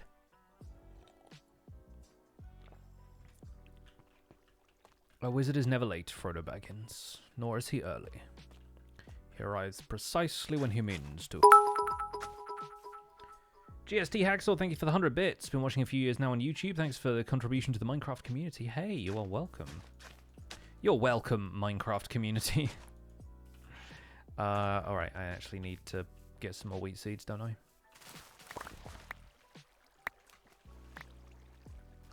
More seeds.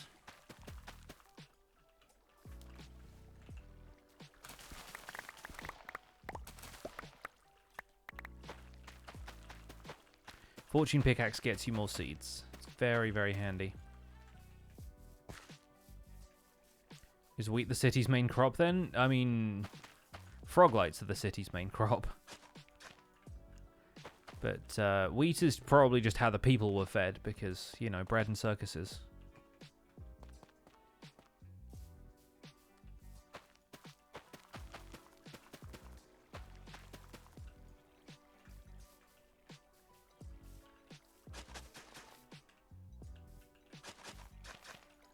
How am I not trampling the crops when I jump down a block? I crouch. If you're crouching, you don't trample stuff if you're just dropping down, because you're not landing from a height of higher than a block. So if you just go hook like that, dead easy.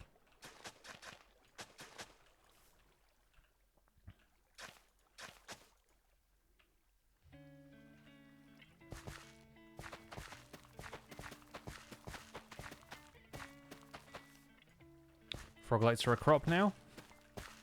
Watch my next video when it comes out. All will become clear.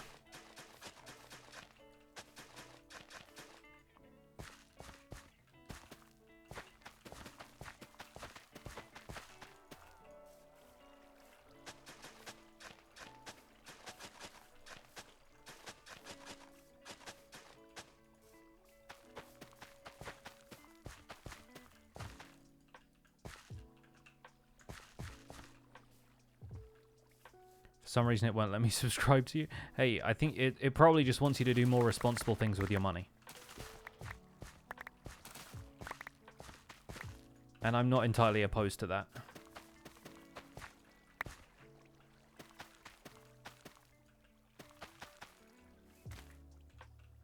See, that time I broke it.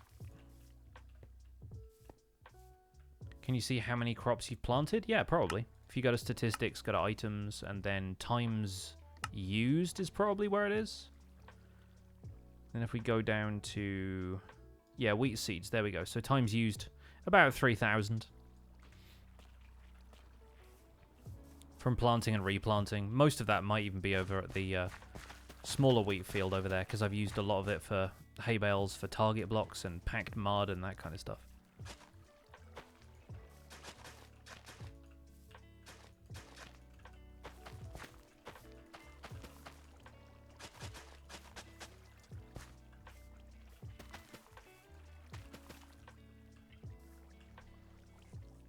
How about times trampled? I don't know if it really tracks that.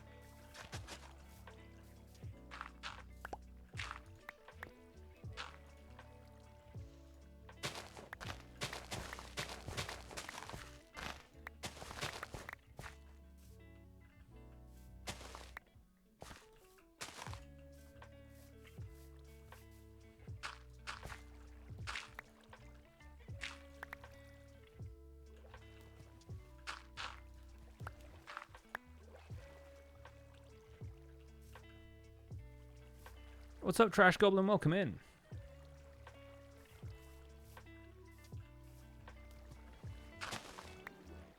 I guess we go to about here. And then with this, we can continue along to about there. And that's where we need to start thinking about having more water sources. But overall, hey, not bad.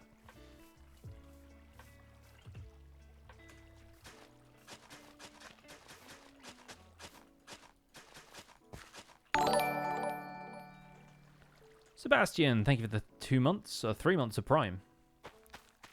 2-month streak.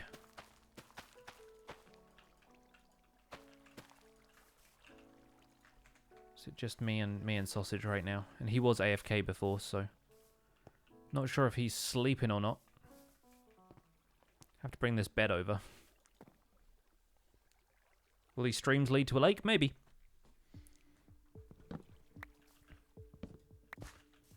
They could just be filtering in from other spots. Irrigation is a complicated thing. Especially in Minecraft. Got to learn all of the hydration mechanics and whatnot.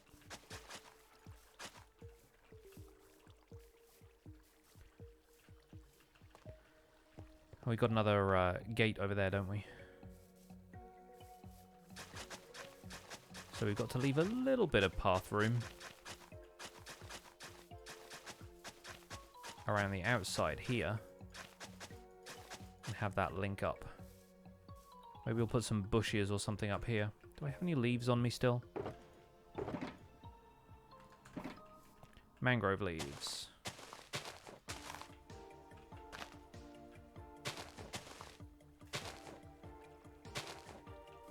Something like that. Well, that's just prime. Fire Sun, thank you for the 7 months of Prime.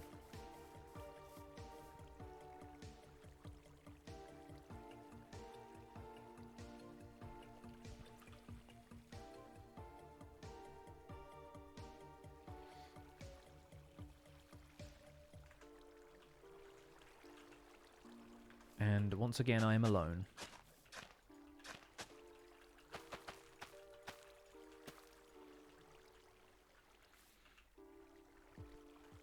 Joel has a video coming out later. Wonder what monstrosity he's built this time, right?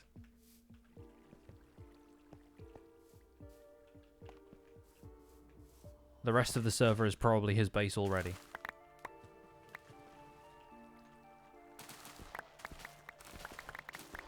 We have an I'm Spartacus moment later, and it's just I'm Stratos. I'm Stratos, and so's my wife.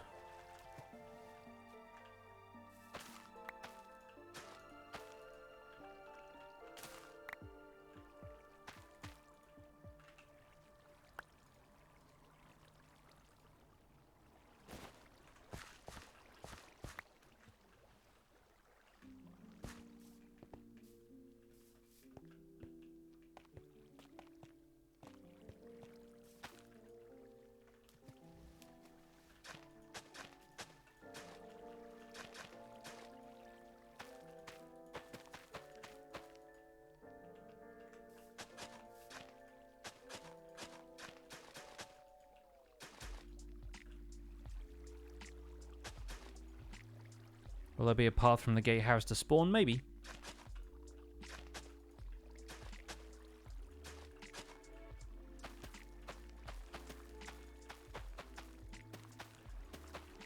I basically already have a path that goes off from the Great Bridge towards that side, so maybe that will eventually lead to spawn, yeah.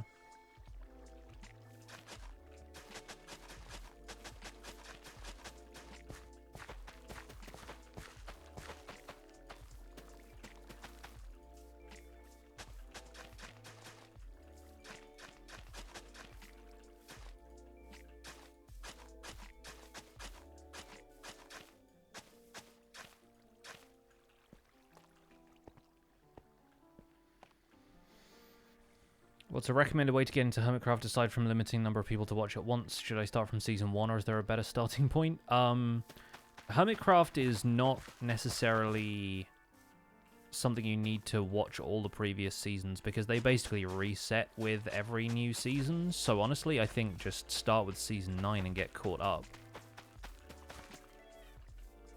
It's not like a serial thing, like a TV show where there's like plots that carry over from the last season to this one. Like, a lot of it is just everybody starts fresh, starts new base concepts and stuff. Sometimes they bring in ideas from previous seasons, but more often than not, they'll explain those ideas for people that they know aren't going to be caught up.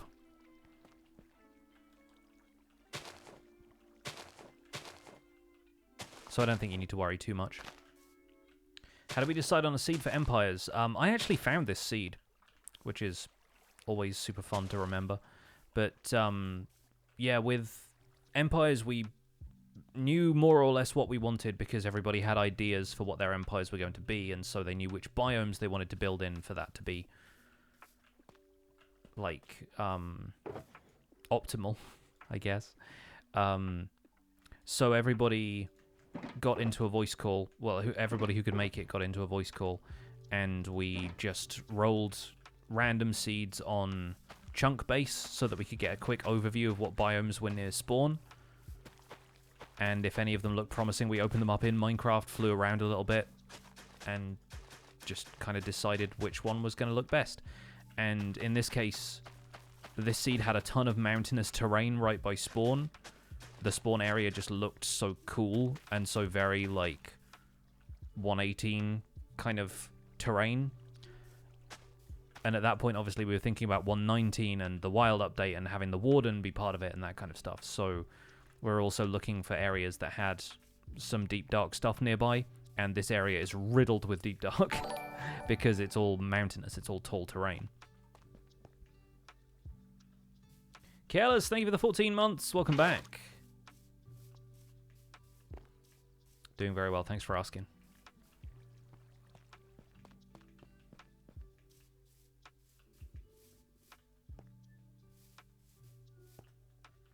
Let's create a little lake at the end here. Little like farm pond kind of deal, I guess.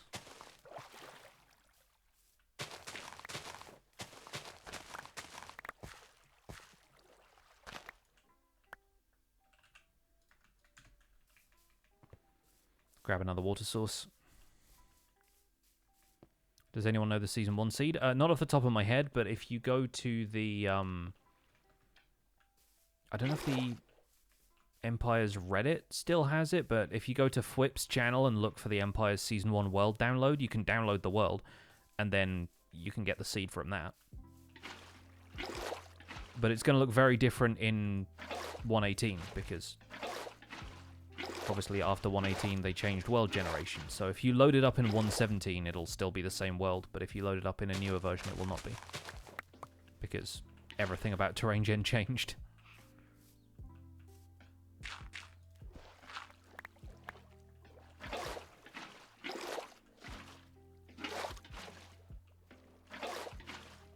Alright, that should be about right.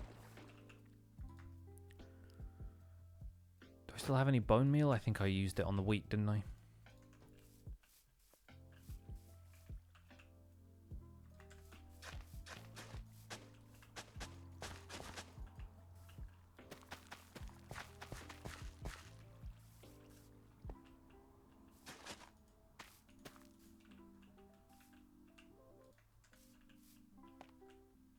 Well, downloaded on Flip 2, not his main channel. Okay, good to know. Good to know.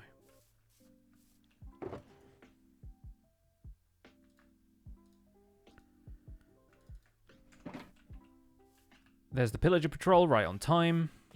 Patrolling the orchard.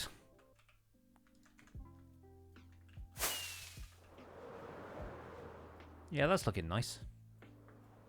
Got a good path all the way around it. Nothing too spectacular, but this area really needs to feel like it's got something going on, and it does now. Mostly does. I think we'll need a couple of other patches here and there. Obviously, the sugarcane's growing there now. I want to have vineyard style, like, wine growing on the slopes over here. This is the orchard over here. Will there be a download of this world when it's finished? Maybe. I can't say for certain because things change. But yeah, I presume our idea is to release a world download when this season is over.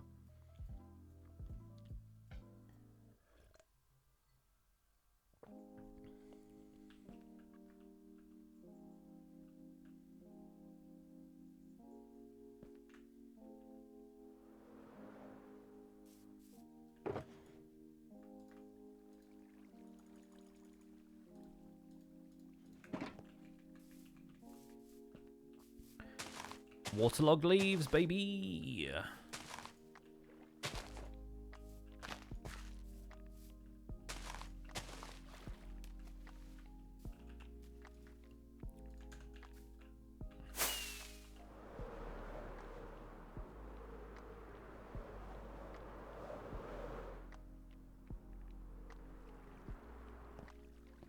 Are Vindicator Patrol captains and followers in Java yet? No.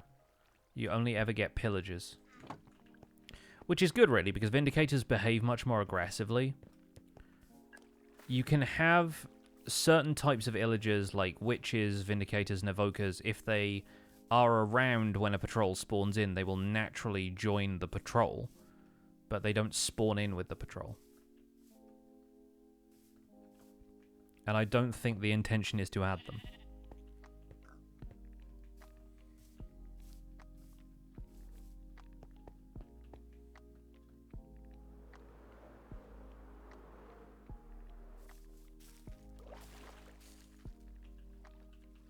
Yeah, because this would absolutely be overgrown with weeds. So that works. Nice. That's cute. I like it. And if we, again, have some of this overgrown with tall grass and whatnot, it'll add to the vibe. Let me out of here. Vindicator captains and followers is a bedrock thing? Yes. It is. Fun fact, if you have a pillager that's name tagged Johnny, the ones that, like, if you have a Vindicator that's name tagged that, the ones that attack everything, and that joins a pillager patrol, then all of the pillagers will also start attacking everything. According to the Minecraft wiki. I've not been able to test that yet, but I want to use that as a mechanic here on Empires, and I don't know how. Like, I don't know what for. Because most of the stuff you think it'd be fun for a pillager patrol to attack, they already do. You need to test that? Yeah. I think the problem is, I don't know if there's really a command that lets you spawn in a pillager patrol in creative. Like, I don't know what you have to tag them behind the scenes, what data applies that makes them part of a patrol if you're summoning them. So, you basically have to wait for a pillager patrol to spawn before you can test it. Do a slime farm. The other problem with using them for a farm or whatever, it's a cool idea, but then the pillagers' crossbows are going to break eventually.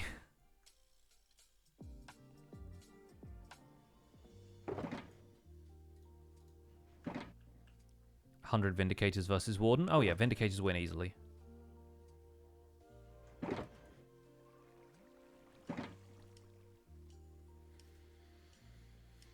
Warden can only attack one target.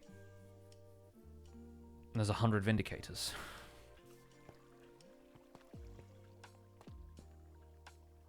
If I thought of going to a desert and gathering dead bushes, I have lots of dead bushes. I have like a couple of stacks of them.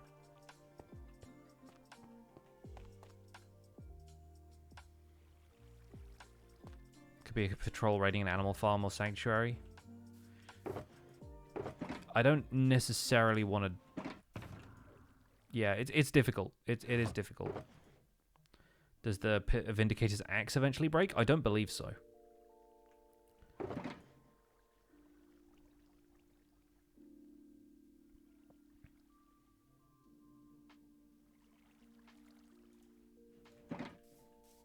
The occasional wall or whatever around here, maybe. I don't know.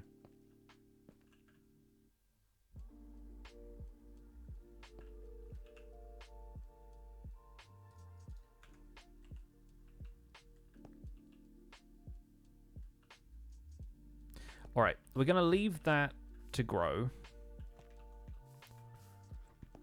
I think at the top here, one of the things I want to do, where this opens out, is I want to add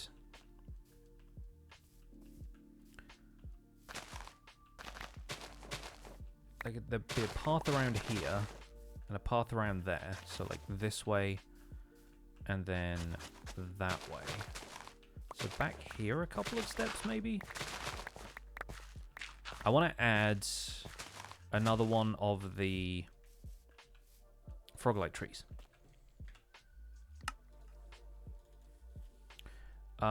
Probably the first one.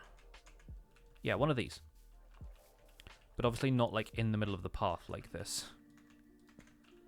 So let's move to placement mode. Have it be like there, basically.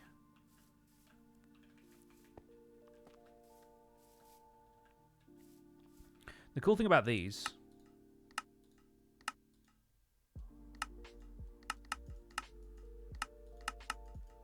is that they're going to look a little bit different depending on which direction you see them from for the first time. So this looks very different looking at it this way than it does if you're looking at it from the side like there.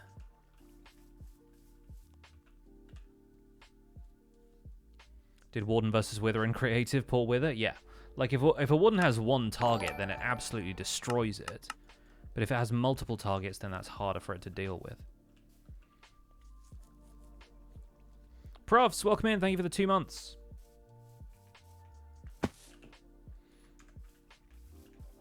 Is there lore behind them or just pretty tree? There's a bit of lore behind them, but nothing too extravagant. Basically, I wanted more froglights around here because froglights are my main trade.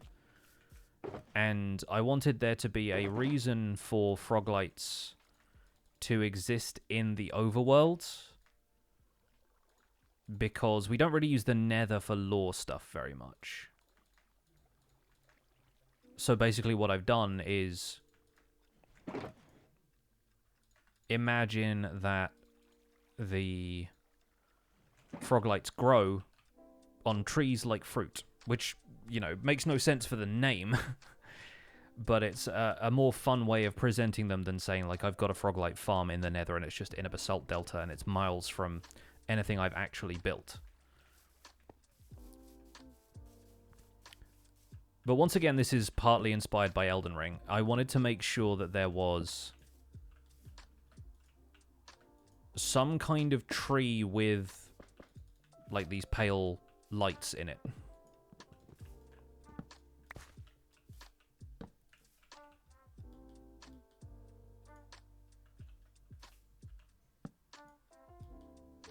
I need to get mangrove leaves as well. Maybe they're called froglights because they attract frogs. That'd be cool if I could keep any frogs around them, but I don't think I can. Makes sense. Fruits come in different colors as well. Yeah, I kind of want there to be reasons why, like, they've almost been kind of crossbred or something to produce the different colors of them, like different varieties.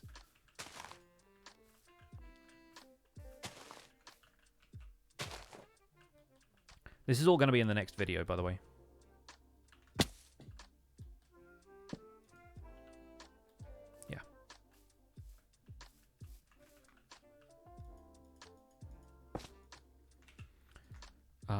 We need more oak fences. That's what we need.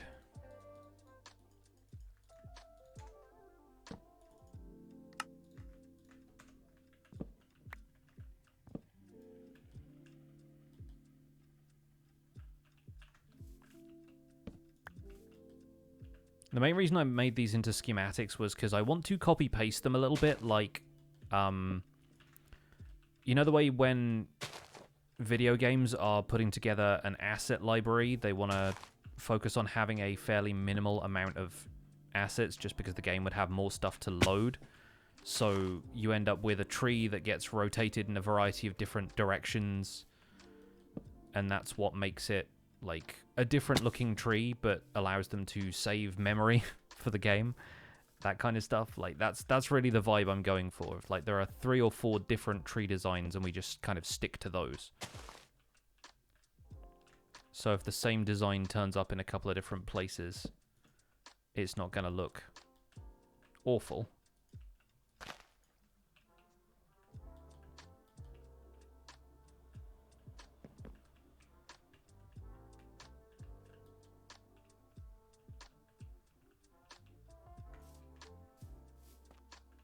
Can I reach from that side? I can, good.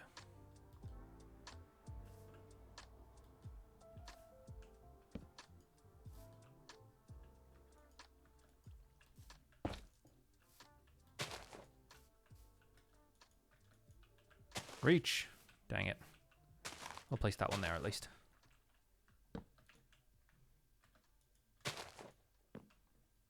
Is that everything in there? Oh wait, that fence needs to attach. Occasionally a little awkward to build in survival. Nope. Stop, come back. There we go. Remove that. Ta-da! Tree! So it's kind of cool how it changes shape as you travel up here, right? But also at night, that's going to be providing a little light to the area. And as though it's just like a little sapling of something else.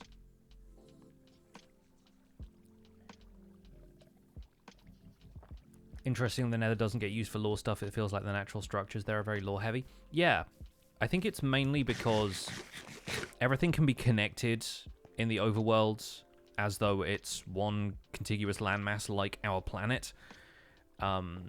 Whereas it's harder to incorporate the nether into lore in a way that works for us and doesn't just feel like, well, it's the nether, obviously. I think I might add one more leaf up here. See, once these are in place, I have no problems like adding in another feature to the tree if it helps kind of fill it out a little bit. Yeah, there isn't really a whole lot you can do with the nether that isn't just like, it's obviously the nether from Minecraft, from the video game Minecraft.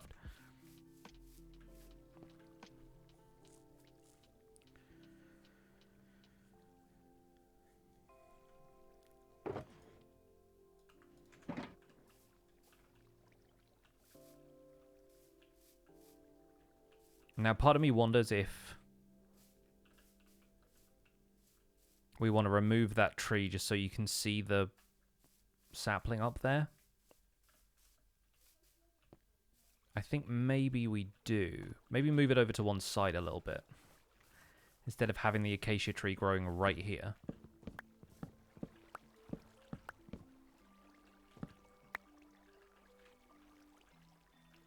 Or maybe we'll leave the tree stump right there.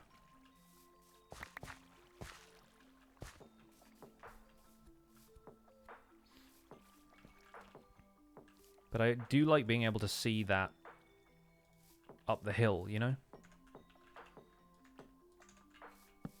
If you think about it in the way that a game designer would, if you're creating telegraphs for the player to go in certain directions or whatever, like following the lights is one of those things. Like the way how in like God of War does this. If there's like a ledge that you can jump to grab, it's got that white paint along the edge of the ledge. You find that in like Uncharted, Tomb Raider, and a bunch of other kind of 3D action games. the critical path in God of War is literally painted in yellow, and there's lore behind that as well. Like there's actually like a story reason behind that being the case. We need to find something around here that we can do which maybe helps the ground feel a bit more integrated, helps this feel like an actual tree and not just a set of fences, because this is my problem with fence-based trees, is that they always just look like fences to me and I can't unsee it. There not being any kind of middle ground between a full block trunk and a fence is honestly kind of annoying to me.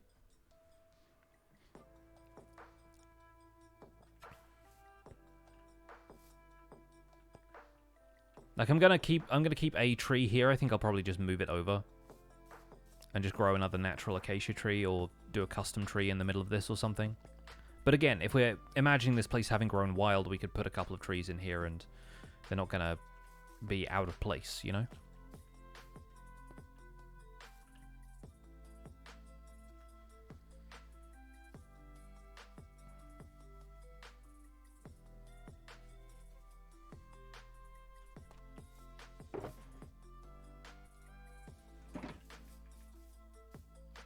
Granite wall as trunk. Yeah, granite is just not going to look like bark to me. Like, I don't think it really feels like it works that way.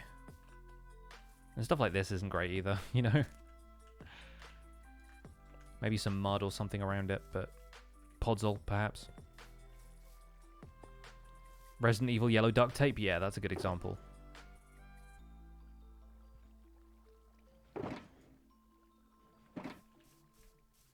Who drew my profile picture is the same person who drew Fwip's profile picture? I can't remember if that's one ZloyXP did.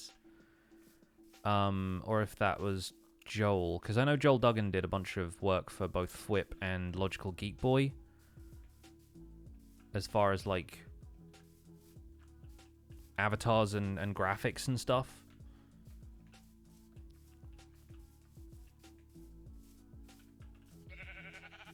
But mine was drawn by ZloyXP ages ago.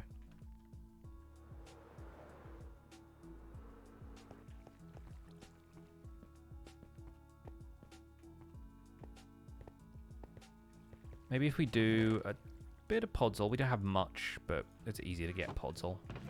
Bit of podzol, a little bit of rooted dirt. Could even be moss in a way. Like, I'm curious. We'll see what works. Yeah, and the muddy mangrove roots are another option.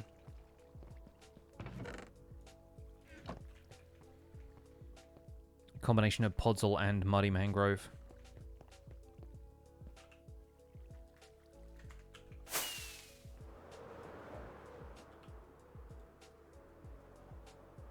Well, we still haven't been dropping frames, so I think this stream has been a success.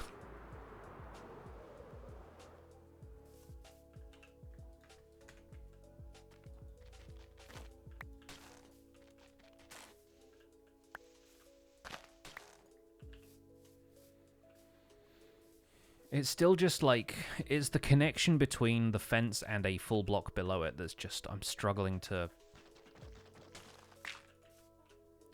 really appreciate that. I'm wondering if we can put like some stuff around the outside, but then it starts to feel like, because this tree is relatively small, that stuff feels too big as well, you know?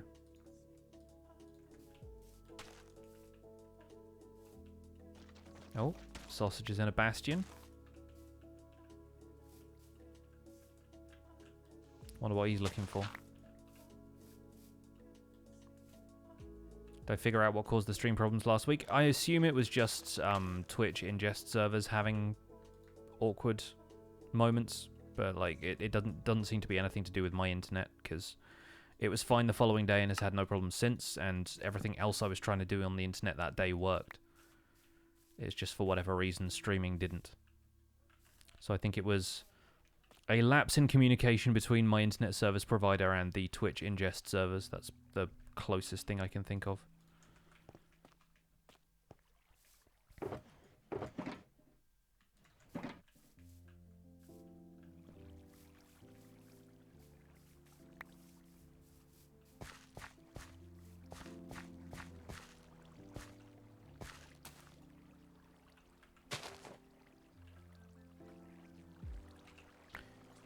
Let's see if we can grow this. We can. Okay. Well, hopefully that's looking alright.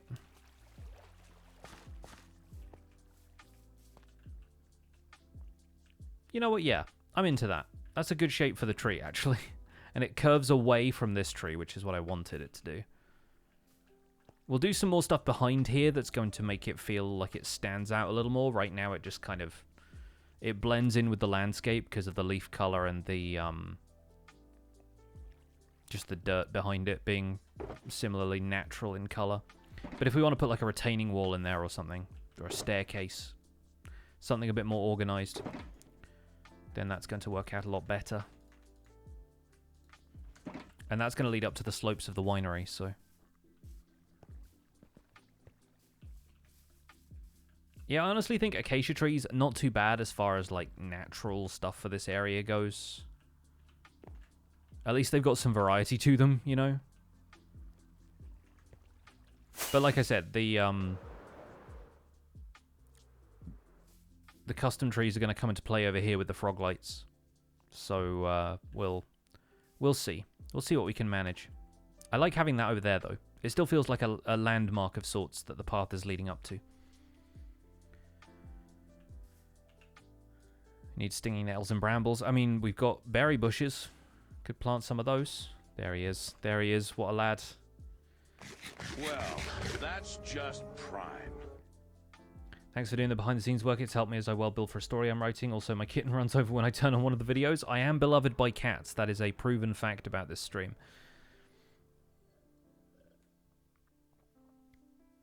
People on Twitter send me pictures of their cats watching the stream, and I always enjoy it. When am I posting this on YouTube? I don't tend to update my streaming VODs channel as often as I should these days. It always feels weird coming back to it as well, because I feel like I've skipped over a bunch of stuff, and people are going to be like, where's all of the stuff in between? I'm like, Twitch deleted it. But, yeah, maybe. Maybe we'll do something like this. Right. I think I'm feeling kind of at a loose end. I think we're probably going to be done here. We can maybe do a little bit more decoration on this path here and there. We'll put some more, like, rooted dirt and stuff in.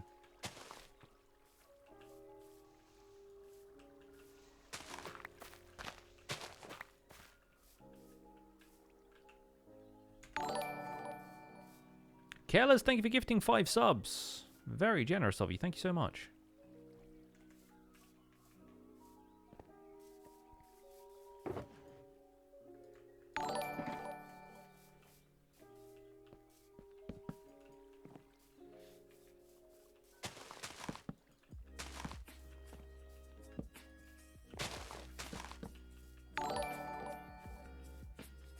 For some reason, your kitten pays so much attention when you're watching Mythical Sausage. That's great.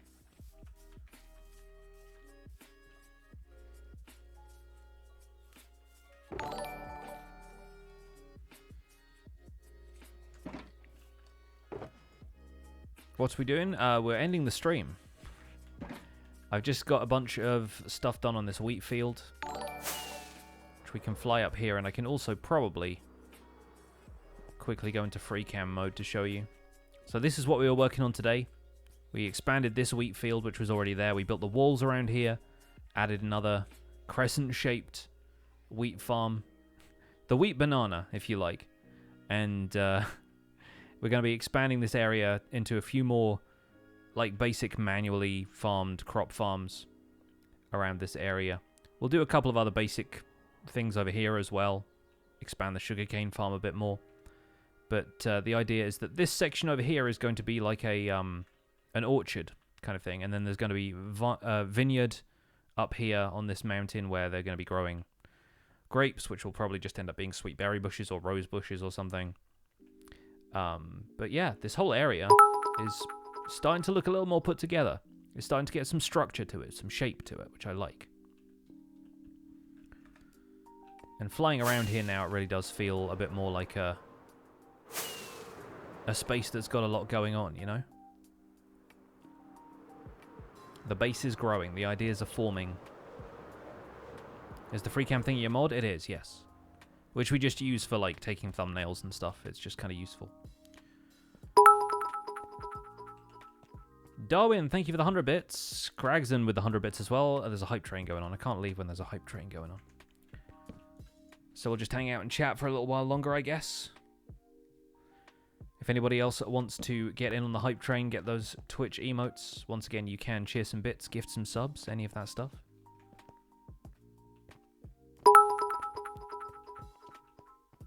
Stardust, thank you for the 300 bits, and J Sketchpunk with the 200, thank you. So yeah, the three, I'll show you this. The 3 froglight trees I have in mind. Why is that not loading?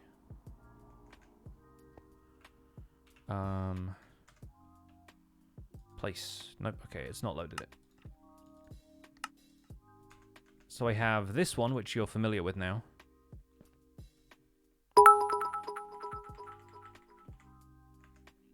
I have this one, which is the smaller one. Well, that's just prime. And I have the one that you see over there, also loaded in as a schematic. So that one that's larger. And of course you can rotate the schematics so that we could say rotate that or mirror it. And then you end up with something in a different orientation to the one we already have, which is going to help it feel a lot more organic. Even if we're reusing the same tree over and over again, if it grows in a different direction, then it looks like a different tree from each angle. And it's harder to discern whether it's the same one or a different one. Are the froglights supposed to be big chunky fruits? Yeah, that's the idea. I wanted them to feel like they were growing on trees as though they were the fruit of a plant, and not necessarily an edible fruit, because all plants, you know, that produce fruit that way is just like a way for the plant to reproduce. Like it drops the fruit, and then the fruit decays, and the seeds end up getting into the soil with a little bit of extra nutrients from the decayed fruit, and that's what kickstarts it growing another one of the plant. That's the, you know, plant reproduction process, more or less. Like an ancient fruit sort of thing? Yeah, kind of. A little bit Stardew Valley, if you like. But I like the idea of selling froglights as though I grow them here instead of it being part of the nether, you know? Kay the River Cat, thank you for the 300 bits. And Megan C Radio with a brand new Prime sub to the channel. Thank you so much. And the other thing I want to do around here, probably around where the aqueduct is, actually. I think I'll probably show you folks this over there. You saw it briefly earlier in the stream if you were here for that. But I want to start putting other varieties of trees around here. And so if I go to this one and load that, then I have something that's a bit more like a spruce tree kind of thing. And the cool thing is, of course, you can load in multiples of these. So I could make a forest of sorts leading up the mountain slope over here, right?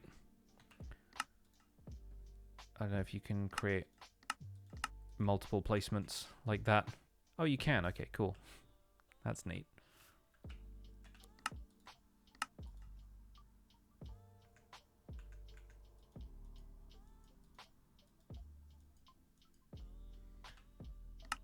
I'm still learning about Limatica. I'm still kind of trying to get my head around it. It's always just going to use the last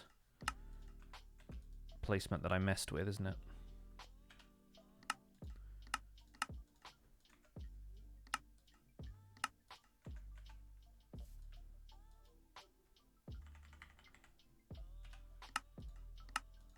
So yeah, we can imagine there being a forest of these kind of similar looking trees heading up that way. Ginger, thank you for gifting a sub to Jones. And those are all just spruce wood, spruce leaves, you know? But if we get a bunch of these, angle them differently, do a couple of different variants, maybe 2 or 3 different types of trees, it looks more diverse.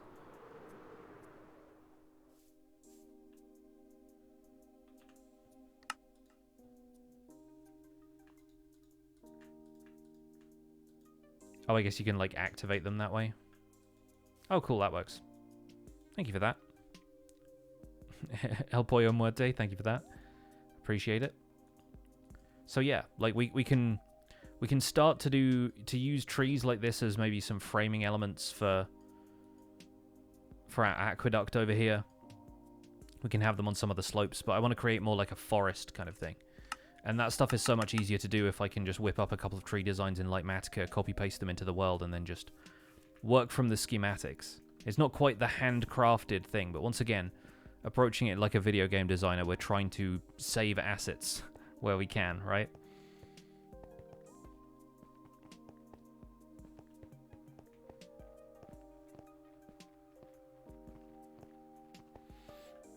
But yeah, that's the plan. That's where I'm at with this.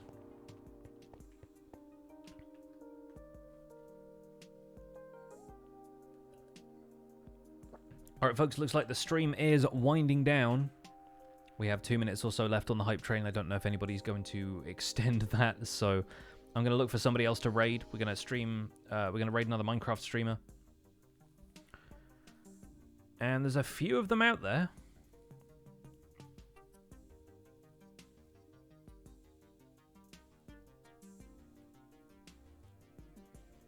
Oh yeah, Jevin's streaming right now. Is he just getting started?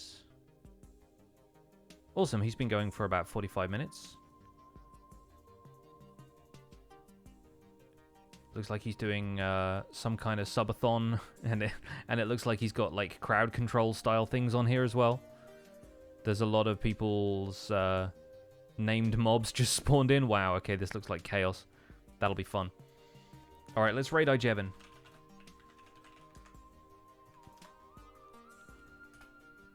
We can go say hi. I wonder if this is going to trigger something wild on the stream as well.